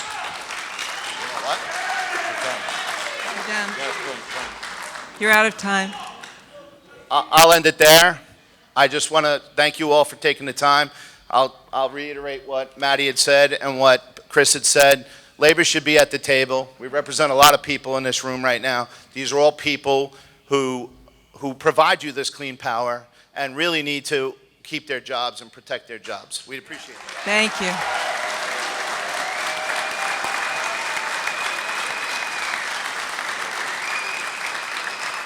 Joseph? Ron Leonard, founder of the Renewable Energy Coalition. Hi, Basil, I haven't seen you since you started in DEC up in Albany. Great job. We just came from another meeting before this, Tom, Doreen, and Paul, and the meeting was on wind. And wind is a new thing. We've never seen this big project that we're proposing offshore.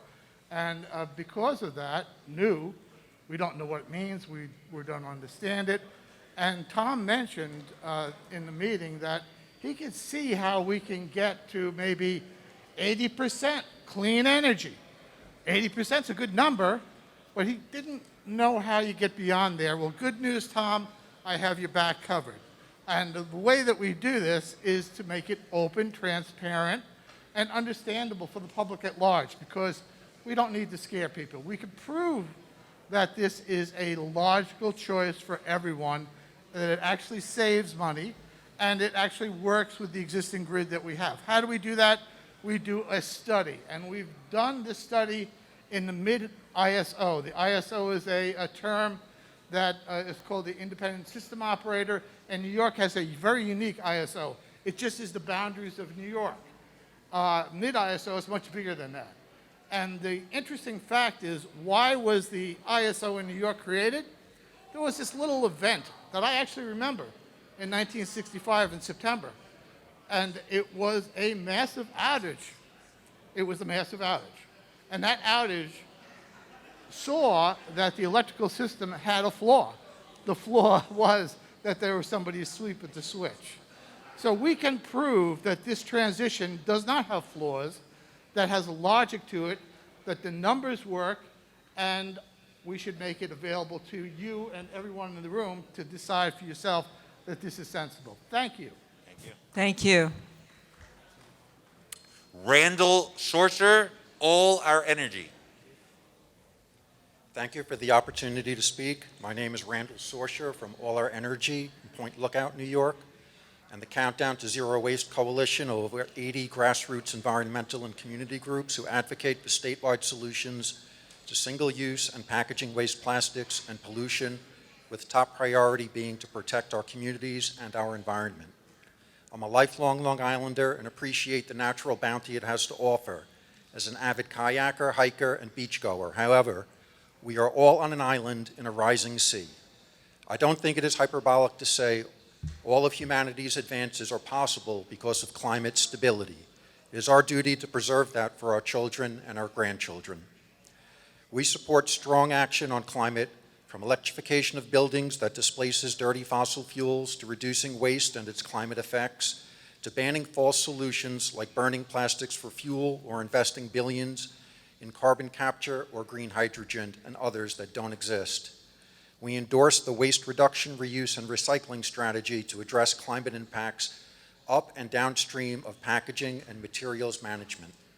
Extended producer responsibility has the promise to help solve our plastic pollution and waste crisis, but any EPR program must mandate that packaging is reduced, is toxics-free, includes recycled content, bans single-use items, and the fees charged are eco-modulated based upon the costs to manage the particular item to its end of life, with incentives for recyclability and recycled content, and should be under the strict supervision of a fully funded regulator at the DEC. Waste incineration is incompatible with climate action. We cannot burn our way out of climate change. Thank you. Thank you. Joseph? Stephen Cordella, Inspector at National Grid.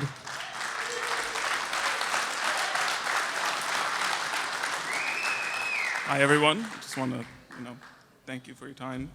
I am Stephen, and I am a member of the 1049. I'm coming to you today as a homeowner and a resident of Long Island. I think this pace of this all-electric transition is unreasonable.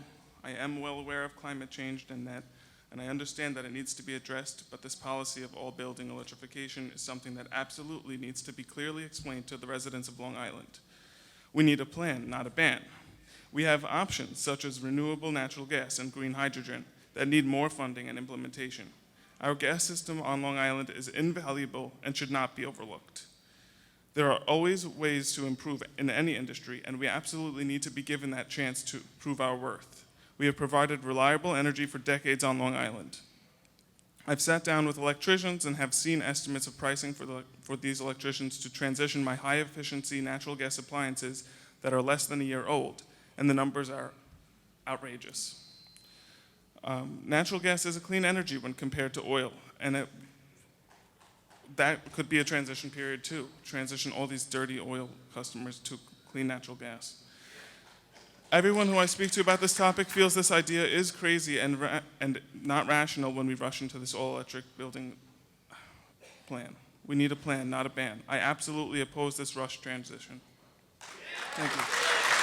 Thank you.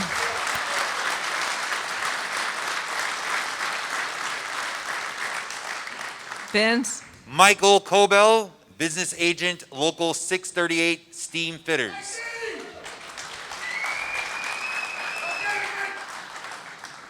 We need to maintain reliability while being much more aggressive in pursuing non-carbon technologies like nuclear, wind, solar, battery storage, hydrogen, and geothermal heating. Thank you. Thank you. Joseph? Rob Spencer from Holtzville.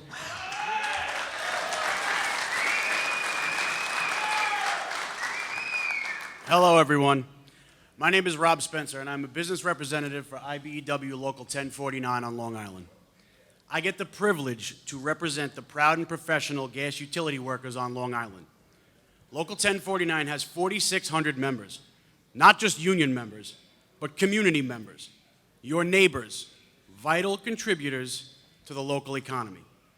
40% of Local 1049's membership, roughly 2,000 of our members, provide gas to the 600,000 natural gas customers on Long Island who will see their jobs disappear if this ban goes into place. 600,000. Let me reiterate that. 600,000 households of our fellow Long Islanders who are already feeling the effects of inflation every day in gas prices, food prices, and everyday items that they need to purchase.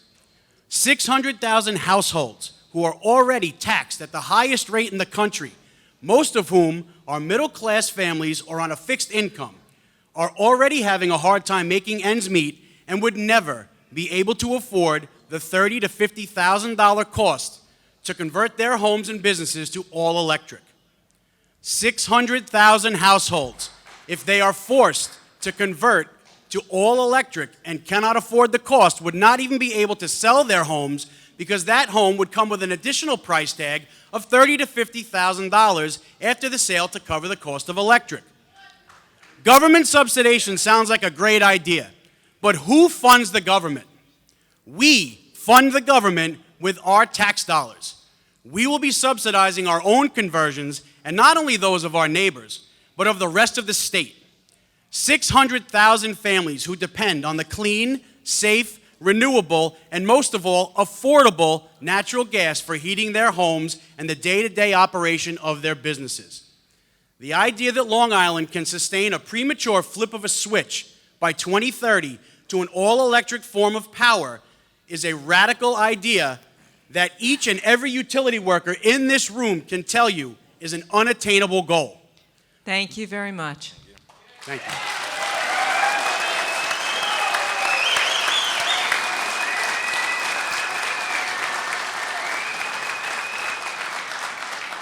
Vance? Ryan Stanton, Executive Director, Long Island, Federation of Labor, AFL-CIO. So I'm going to go a little bit off script here. I just want to acknowledge that tonight is an evening full of passion and cut to the core of, that's generated because people are concerned for their family and they want to make sure they're able to deliver for their family. And I know that's true of my brothers and sisters in the labor movement, and I know that's true of anybody that might have a differing opinion here. And so I want to thank everybody for offering their input. And I want to thank the panel for considering it. We know decisions are not going to be made tonight, but it is important that you hear what these people have to say and understand that that's the driving force behind their passion, and that's why it's so energized this evening. So I stand before you on behalf of the Long Island Federation of Labor. Our mission is your mission, right? To mitigate the effects of climate change, to transform our economy, and build more resilient communities. It's something that we share, and it's a responsibility that we take seriously. In our view, the transition to a clean energy economy must bring with it the creation of good union jobs. The union jobs that will be displaced because the utility sector, as you can tell, I'm sure, is largely unionized. They provide good wages and benefits. We believe PLAs in construction, LPAs in operations and maintenance will ensure apprenticeship training for our workforce, recruitment from disadvantaged communities into pre-apprenticeship programs, and the accumulation of wealth and prosperity in our local communities. It's how our workforce is able to provide for their family. So we know there will be significant impacts on working families as we shift away from fossil fuels. We applaud the scoping plan's mention of a just transition. Unfortunately, you've not been given an example historically in this country where that's been done successfully. So we acknowledge and appreciate the tantamount and the unbelievable responsibility before you. So we want to stress that early retirement and pension support for displaced workers and an Office of Just Transition is something that needs to be seriously considered. With that, I'll wrap up and just thank you for your time. Thank you. Joseph, 1 second. Could I get groups 9 and 10 Even numbers over here. to queue up, please, if you're waiting to speak? Even numbers over here, please. Joseph? Odd numbers. Yvette Salcido, Vice President, Peconic Land Trust. Hi. To the members of the Climate Action Council, thank you for the opportunity to provide comments on the draft scoping plan. I'm Yvette Salcedo with the Peconic Land Trust. As a land conservation organization based on Long Island, we have seen firsthand the negative impacts of climate change on our shorelines, in our farm fields, and in our woodlands. The scoping plan contains many excellent proposed initiatives. In our moment here, we want to stress 3 considerations. First, enable every town that wants a community preservation fund to have one.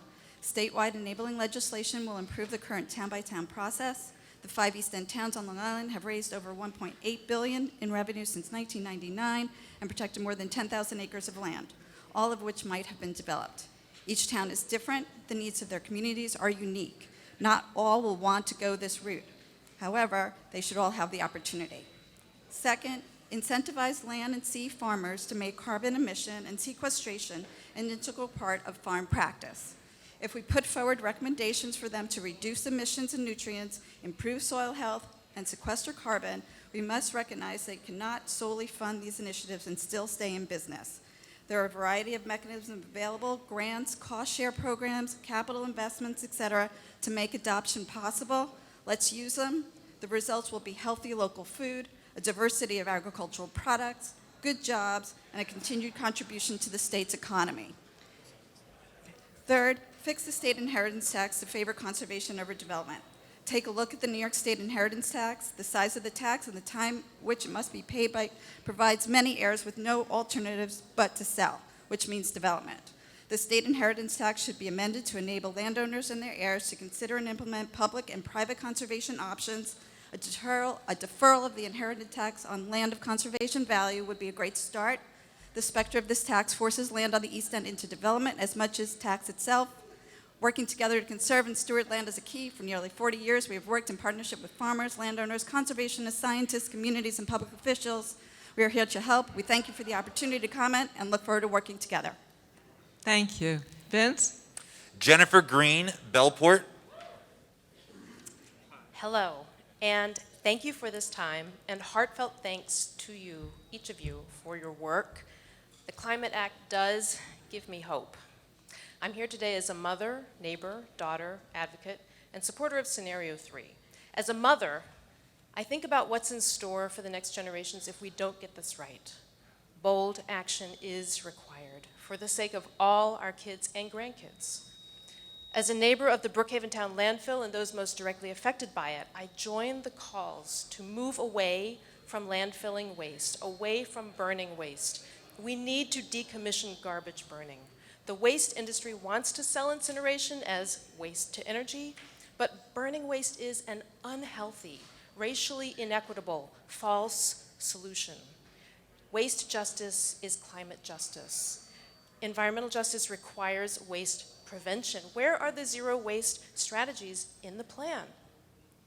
As a daughter, I want to invoke the memory of my father, a caring and responsible man who was employed for years in the natural gas industry. I'm a big union supporter, and I know if Dad were here today, he would join the calls for moving rapidly away from using gas. To meet our climate mandates, gas distribution networks need to be phased out. Finally, regarding the agriculture sector, there's something I think is not in the plan, and it should be. Every year, the number of farmers who are wanting to transition away from livestock farming to farming plant crops, that number is rising. New York should incentivize and assist farmers in making this transition.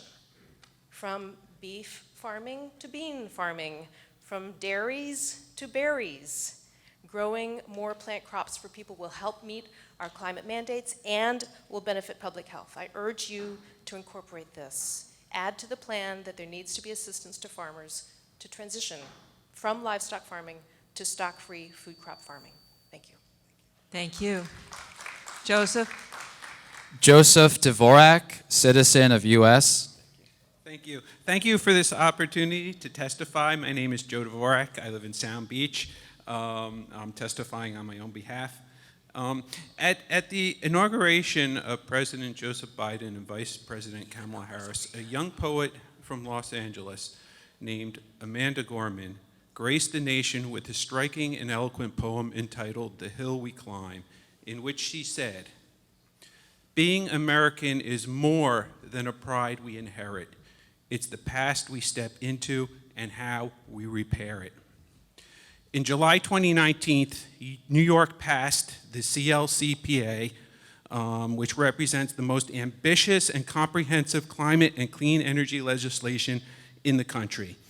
In addition, built in the structure of this bill is the historic recognition of environmental and economic injustices suffered disproportionately in the U.S. by poor, by indigenous Americans, and by people of color.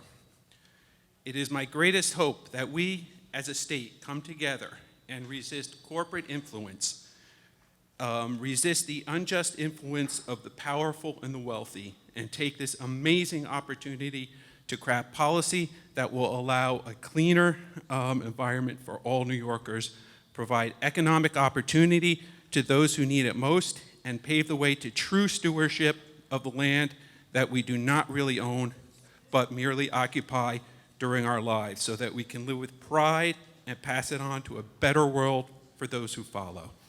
I will submit detailed comments on specifics to this plan in written form, okay? I would just like to reiterate, being American is more than a pride we inherit. It's the past we step into and how we repair it. Let us take this historic opportunity to repair our past and move forward with greater equity. Thank you. Thank you. Luciano Sabatini. Hi, I'm a member of the Sierra Club. Just last week, the UN produced a report that said that we must reduce our CO2 emissions by 30% by 2030, or there will be catastrophic consequences, perhaps reaching a point of no return. As a father and grandfather, that scares the hell out of me. Not enough is being done. There's a lot of talk about doing things about climate change, but there's certainly not a lot of action. And I want to endorse the scoping plan because I think it's a step in the right direction. I also want to add a personal note. 4 months ago, I purchased my first EV. I had all kinds of anxiety about this car. I was thinking, how do I charge it? And if I go on a long trip, are there going to be enough charging stations along the way?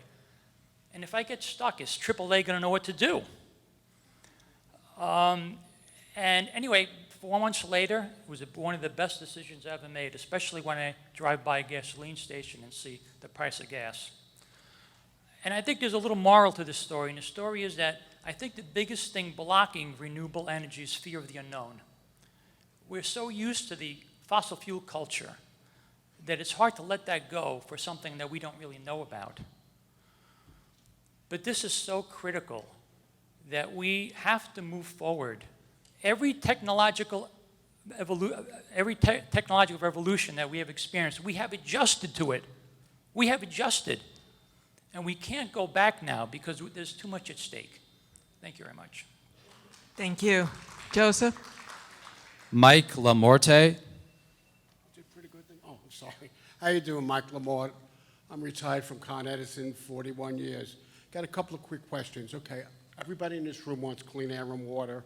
I honestly believe that. First of all, why was Indian Point 2 and 3 shut down? That was at least 2,000 megawatts, no carbon. Next, we all talk about heat pumps and all that good stuff. Who's going to pay for it? Even with the rebates, a family that has 3 or 4 kids, there's no way can we afford it. Electric vehicles, another good one. Sure, we're going to get an electric vehicle for $50,000. Again, people with kids, they can't afford it. And I hate to say this, I'd like to know how many people in Albany have any of this stuff on their buildings or their houses. Probably not many at all. And they really believe Albany doesn't care about people's jobs. And that's all I got to say. Have a nice day. Thank you. Vince? Robert Carpenter, Long Island Farm Bureau. Good afternoon, members of the council. Thank you for allowing me the opportunity to speak. This plan is very comprehensive and identifies key stakeholders, particularly recognize agriculture and forestry as key partners. Identifying specifically ensuring local food security and preventing farmers from leaving New York State. Preservation of farming is key, And the best way to do that is to ensure that farmers are economically and environmentally profitable and viable. This pertains to allowing farmers the ability to farm, allowing them to have the tools necessary to farm, including crop protectants and other means. And this is something that should be encouraged in the plan through key goals, preventing tools from being taken away. I'd also like to note that aquaculture, our seafood industry, is not recognized, but could be a viable alternative to helping with oceanic acidification, particularly removing of carbon and nitrogen. I'd also like to make a note that we oppose a tax on fertilizer use because fertilizers are costly and farmers need those to grow their crops. I'd also like to note that benchmarking of greenhouse gases and making it public in the domain is very concerning to us as private individuals and needs to be re-looked at to ensure the protection of our farms. Finally, land preservation should consider all of the components to ensure that farmers have the ability to change and grow in the future, but utilize every tool possible to preserve farmland. Thank you very much. Thank you. Joseph? Susan Steinman. Hi, I'm Susan Steinman, and I'm pretty much representing myself, and I live in Mastic Beach, which I don't know if you're familiar with Mastic Beach, but it was a community where large portions of it were destroyed in Hurricane Sandy. And the nature of my community is such that it's sort of, if it's middle class, it's more toward the lower end of middle class. There are a lot of union workers that live in Mastic Beach, a lot of contractors with one-truck businesses.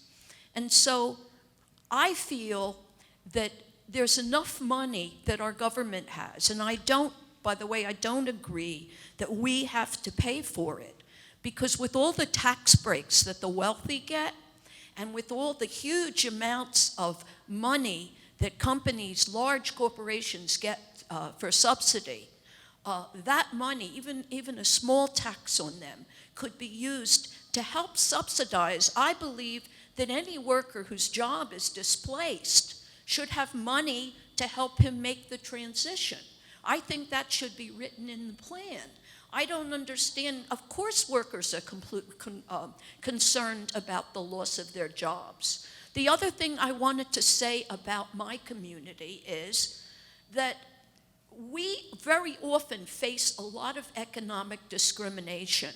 What I mean by that is more wealthy companies right near us get all kinds of help to, protect us from the ocean rise. But our community very often gets passed by.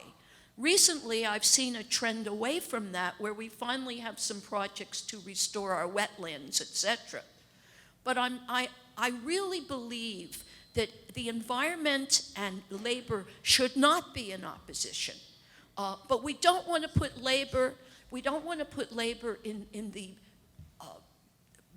in the way of having to defend their jobs because there's no transition money to help them go through the transition.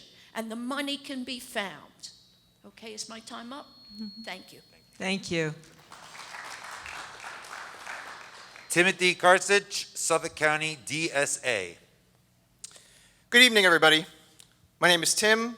I'm a Brookhaven Town resident, a special education teacher, and an organizer with the Suffolk County Democratic Socialists of America. And my father is a former Lilco employee and retired TransCanada lab technician. Both he and I are both proud union scum, as he was proud of saying. I want to begin by saying that my gut tells me most of the time people complain about a 2-minute time limit being too short. Today it's too long. Long Island, New York State, and the entire world needed to fight for climate change, climate justice decades ago. But here we are. I was driving to work a few weeks ago and passed a PSEG van that had a new slogan on it. The new slogan is, worry free. which is fitting for a company that spent $1 million on promotional ads and only $44,000 on help for its customers in arrears during a global pandemic. Lovely capitalist system we have. I'll cut to the chase. What good are our jobs when there is no planet to live on? Implementing the CLCPA will create around 211,000 new jobs in transportation, buildings, fuels, and electricity. A net increase of 189,000 jobs by 2030, with Long Island seeing about 33,600 of those, including jobs like geothermal district heating installers that require the same exact pipe fitting skills that gas utility workers already have. Not only that, it also talks about the need to establish a worker and community assurance fund to provide direct aid and pension support to fossil fuel dependent workers. Contrary to the IBEW flyer I saw floating around this week, this is not a job-killing bill detrimental to organized labor. It creates jobs and supports organized labor. The problem is, of course, and as always, moneyed interests filling our minds with fear-mongering about reliability, affordability, and feasibility, while pushing false solutions like hydrogen blending that aren't affordable or feasible. I support scenario 3 because countless studies show that electrifying our buildings and building geothermal district heating systems is the most cost-effective way to fight the climate crisis. I have one more point. Thank you. Finally, one way to make the bill stronger would be to pass the Build Public Renewables Act, which would ramp up renewable electricity at the speed and scale we need to electrify our buildings and transit. And would ensure all of those jobs are union jobs that pay a prevailing wage. Good jobs are not Vance. at odds with green jobs. Thank you. Thank you. Joseph. Rafael Cruz, Plumbers Local 1. Good evening, everybody. Rafael Cruz, Plumbers Local 1. I saw you guys yesterday. Hello again. All right. So I'm a little confused because it says that we're going to save $90 billion if we go through this if we go with this project, right? But the price between electric and gas is vast. So I'm sure there's more details, but I'm just a bit confused. Yes, this project will create a lot of jobs, but it's also going to take a lot of jobs. So try to balance it, right? Furthermore, if we can learn from mistakes like the storms that we have and what happened in Texas with the electrical, we gotta learn. We tried it in a small community and it didn't work out good.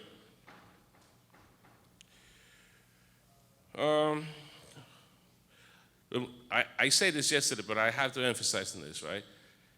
We already have cyber attacks in the country. If we create one thing that controls everything and they attack that, tell your teenager kids you can't use the phone because we have no electric. Then you're going to see a war. And yes, it's the 3% of green gases, the natural gas produced. Yes, we have to address this, yes. But compared to the danger of creating a whole entire state just with electric, I think it's a lot more dangerous than that. Oh, yeah. Last thing, I'll leave you with this. Someone here says that this bill is going fast, but not as fast as the pollution from other countries is coming here. There are no borders for pollution. Thank you. Thank you. Vance? Bill Sweeney, business agent from the Teamsters. Hi, my name is Bill Sweeney. I'm a business agent with Teamsters Local 282, and I represent about 4,000 members. I think we can all agree on the importance of protecting the environment, but we also have to be responsible to the working men and women of Long Island. Also, this bill is going to hurt people that I represent, as well as many brothers and sisters of other trades in this room. We have always been on the front line of progress and getting things done. But a reckless plan pushed too fast for the sake of getting it through will have tremendous consequences, not only for those I represent, but for everyone who works on Long Island. That's all I have to say. Thank you. Thank you. Joseph? Jane Fasselb, Sierra Club and Divest, New York. Good evening. I want to thank you for what you have done so far in terms of setting a clear climate goal. And I have additional comments about the fact that I, like many thousands of other Long Islanders, live along a vulnerable shoreline. We are either in low-lying areas or along the cliffs that are washing out. We're very susceptible to flooding as the waters of the world rise with the glacial melting. Thinking we are too small to make a difference is very wrong. If every local and regional entity around the world took action to reduce noxious and global warming gas emissions such as carbon dioxide, methane, nitrous oxide, and fluorinated gases, we could make a world of a difference. In addition to the greenhouse gases that are melting our ice sheets more rapidly than at any other time in history, black carbon, which comes from the burning of the transportation sector, holds many times more heat and comes from the incomplete combustion of fossil fuels, biogases, and biomass. There are other gases from burning fossil fuels like sulfur dioxide. According to the EPA, the largest source of sulfur dioxide in the atmosphere is the burning of fossil fuels. Short-term exposure to sulfur dioxide results in human respiratory and breathing problems, much as you might notice I have asthma, and other lung diseases. The longer you are exposed to sulfur dioxide, the more likely you will be to have a lung disease. In addition to which, sulfur dioxide is producing acid rain, which prevents our shellfish industry from having the heyday it should because the shellfish cannot develop their shells in acidic waters. For these reasons and more, we must take action at the state, local, and national level. Not only is the CPA a clear and detailed, we need within the CPA a clear and detailed roadmap with specific timelines for achieving gas reductions, especially in the building and transportation sections, which produce the greatest amount of pollutions within New York State. Clear deadlines are for emission reductions for reducing the number of electric power plants using fossil fuels, reducing the infrastructure for gas distribution are critical to meeting the targets of the CLCPA.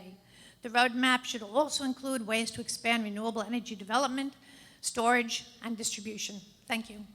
Thank you. If anyone else has a speaker card, if you would queue up, that would be great. Vince? Raymond Casamano, New York Propane Gas Association. Welcome, everyone. Climate change is a threat, and it's everyone's responsibility to do what we can to mitigate and address its effects. It is important to ground our efforts in the solutions that are real and attainable. The propane industry is investing in solutions that can make a difference, such as renewable propane. The success of the draft scoping plan relies heavily on inflated benefits and underestimated costs. For instance, the plan banks on dramatic changes in human behavior, attributing $39.5 billion in healthcare savings to people who walk and bike to work. It assumes $235 billion in savings to avoid climate change impacts, but it ignores the fact that carbon emissions are a global problem. New York State produces less than 0.5% of the carbon emissions. Meaningful change can only be achieved by a global response. However, the most significant oversight of the Climate Actions Council plan is its failure to seriously address the grid's reliability issues. Our electric grid is aging and is already subject to unpredictable outages. A push to electrify everything without making major investments in upgrading and preparing the grid for higher loads isn't just short-sighted, it's dangerous. You can squeeze the flow of the Hudson River, you can't squeeze the flow of the Hudson River into a 4-inch pipe, and you can't electrify everything on our current grid. Grid reliability is a matter of public safety, whether it's scorching temperatures during the summer or freezing conditions in the winter. Outages can be life-threatening. Higher costs, fewer choices, and less reliability.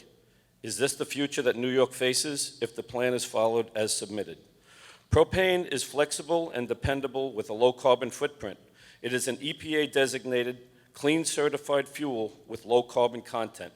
It can and should be part of the New York State long-term sustainability plan. Thank you. Joseph? Tom Lyon. Hi, everyone. Thanks for being here for us.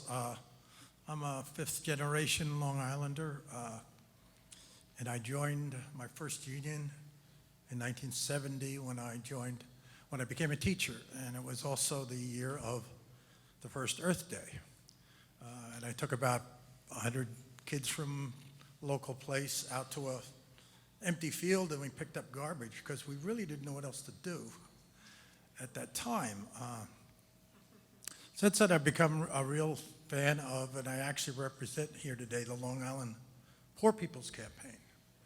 A fact you may not know, the first March on Washington, 1963, by Dr. King, was funded about 98% by the labor movement. If we didn't have those connections, the sense of justice that we shared, we'd all be in a lot of trouble. Which brings me to the real culprit here. The real culprit here is Sesame Street. Sesame Street taught our kids, you know what song I'm talking about? 3 of these things are different. They don't belong here. One of these things is not the same. We spend all our time talking about how we're different and not how we're the same. Join me in the Poor People's Campaign and we'll show you what a fusion coalition is all about. But some of those things that make us the same, and I'll stop there, teachers kind of get out of hand here a little bit. Number one, we are all scared. We're scared about this planet. We're scared of a lot of things.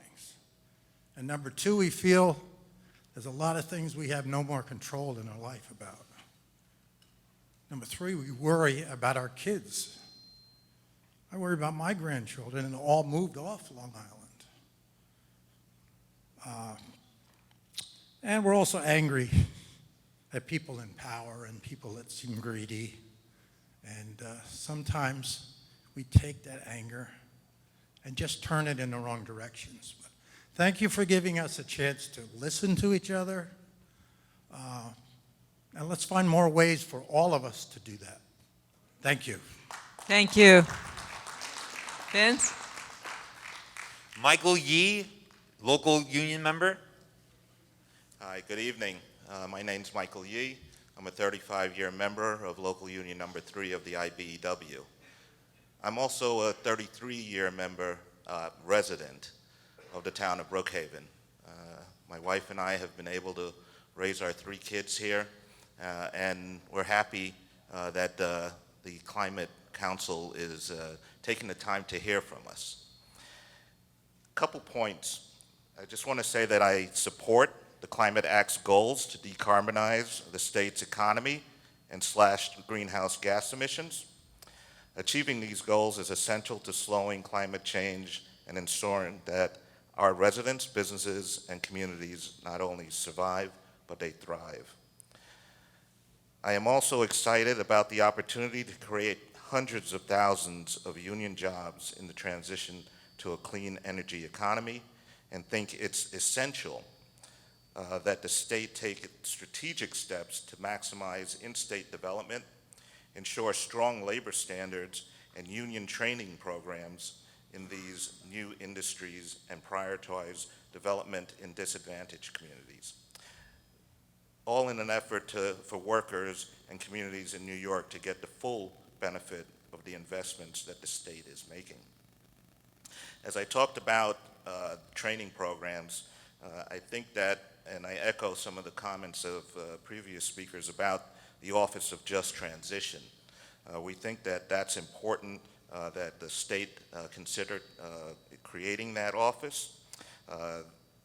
Doing that will allow them to avoid some of the mistakes that might happen as they look at the issues related to economic development, job quality, and the impacts that job loss and worker displacement will have on the economy of the state and how it impacts families.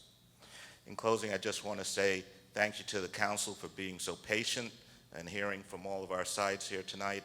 And I know you'll make equitable decisions as you move forward in transition this to a clean, renewable energies.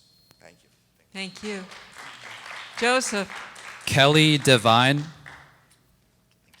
Hi, my name is Kelly Devine. I'm a volunteer with the Sierra Club and a resident of Port Jefferson since 1996, and I've watched the tide get higher and higher in the harbor. There's an old saying, just since we're at the end of things, it's kind of the time for wrapping things up. There's an old saying that the best time to plant a tree was 20 years ago, and the second best time is today. And when I think about back in the late 80s and 90s when I was reading about climate change, that I ran across a plan that had been put before the Eisenhower administration to embrace renewables. And so that would have been the best time, but then the second best time is today. I hear the emotion of everyone who is concerned about their jobs, and I'm so sympathetic to that.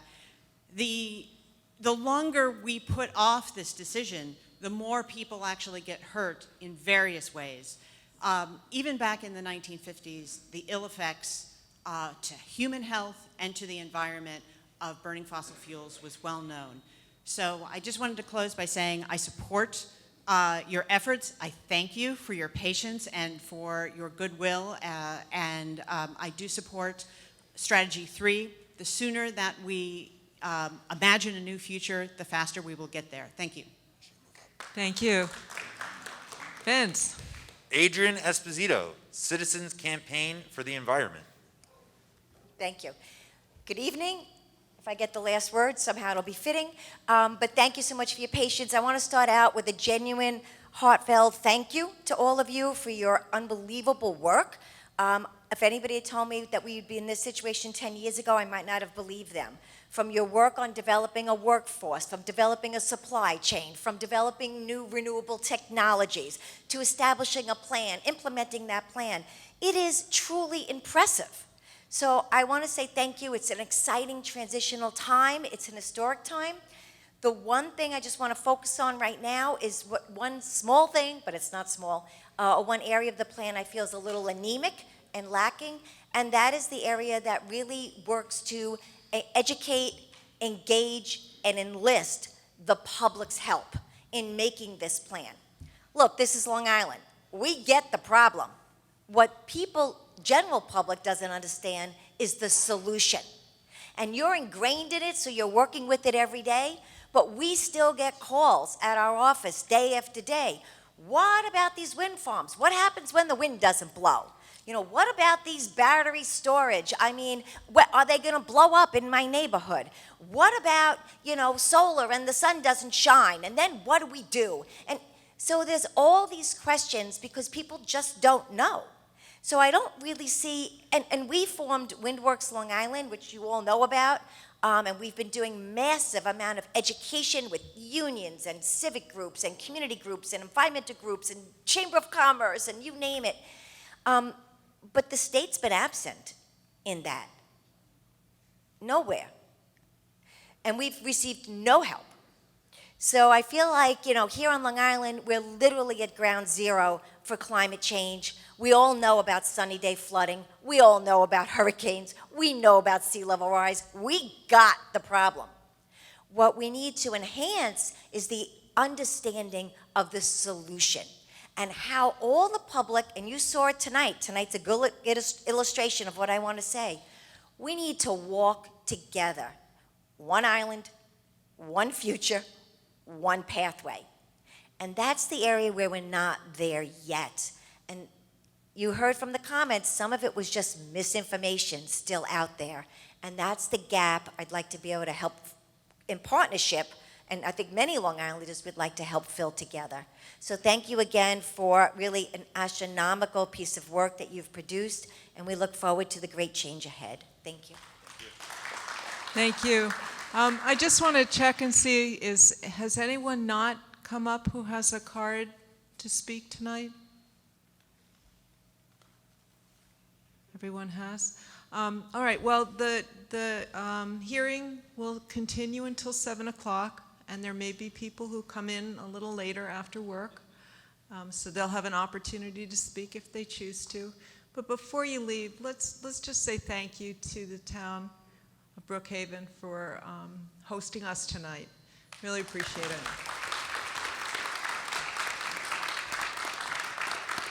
Thank you all for coming out.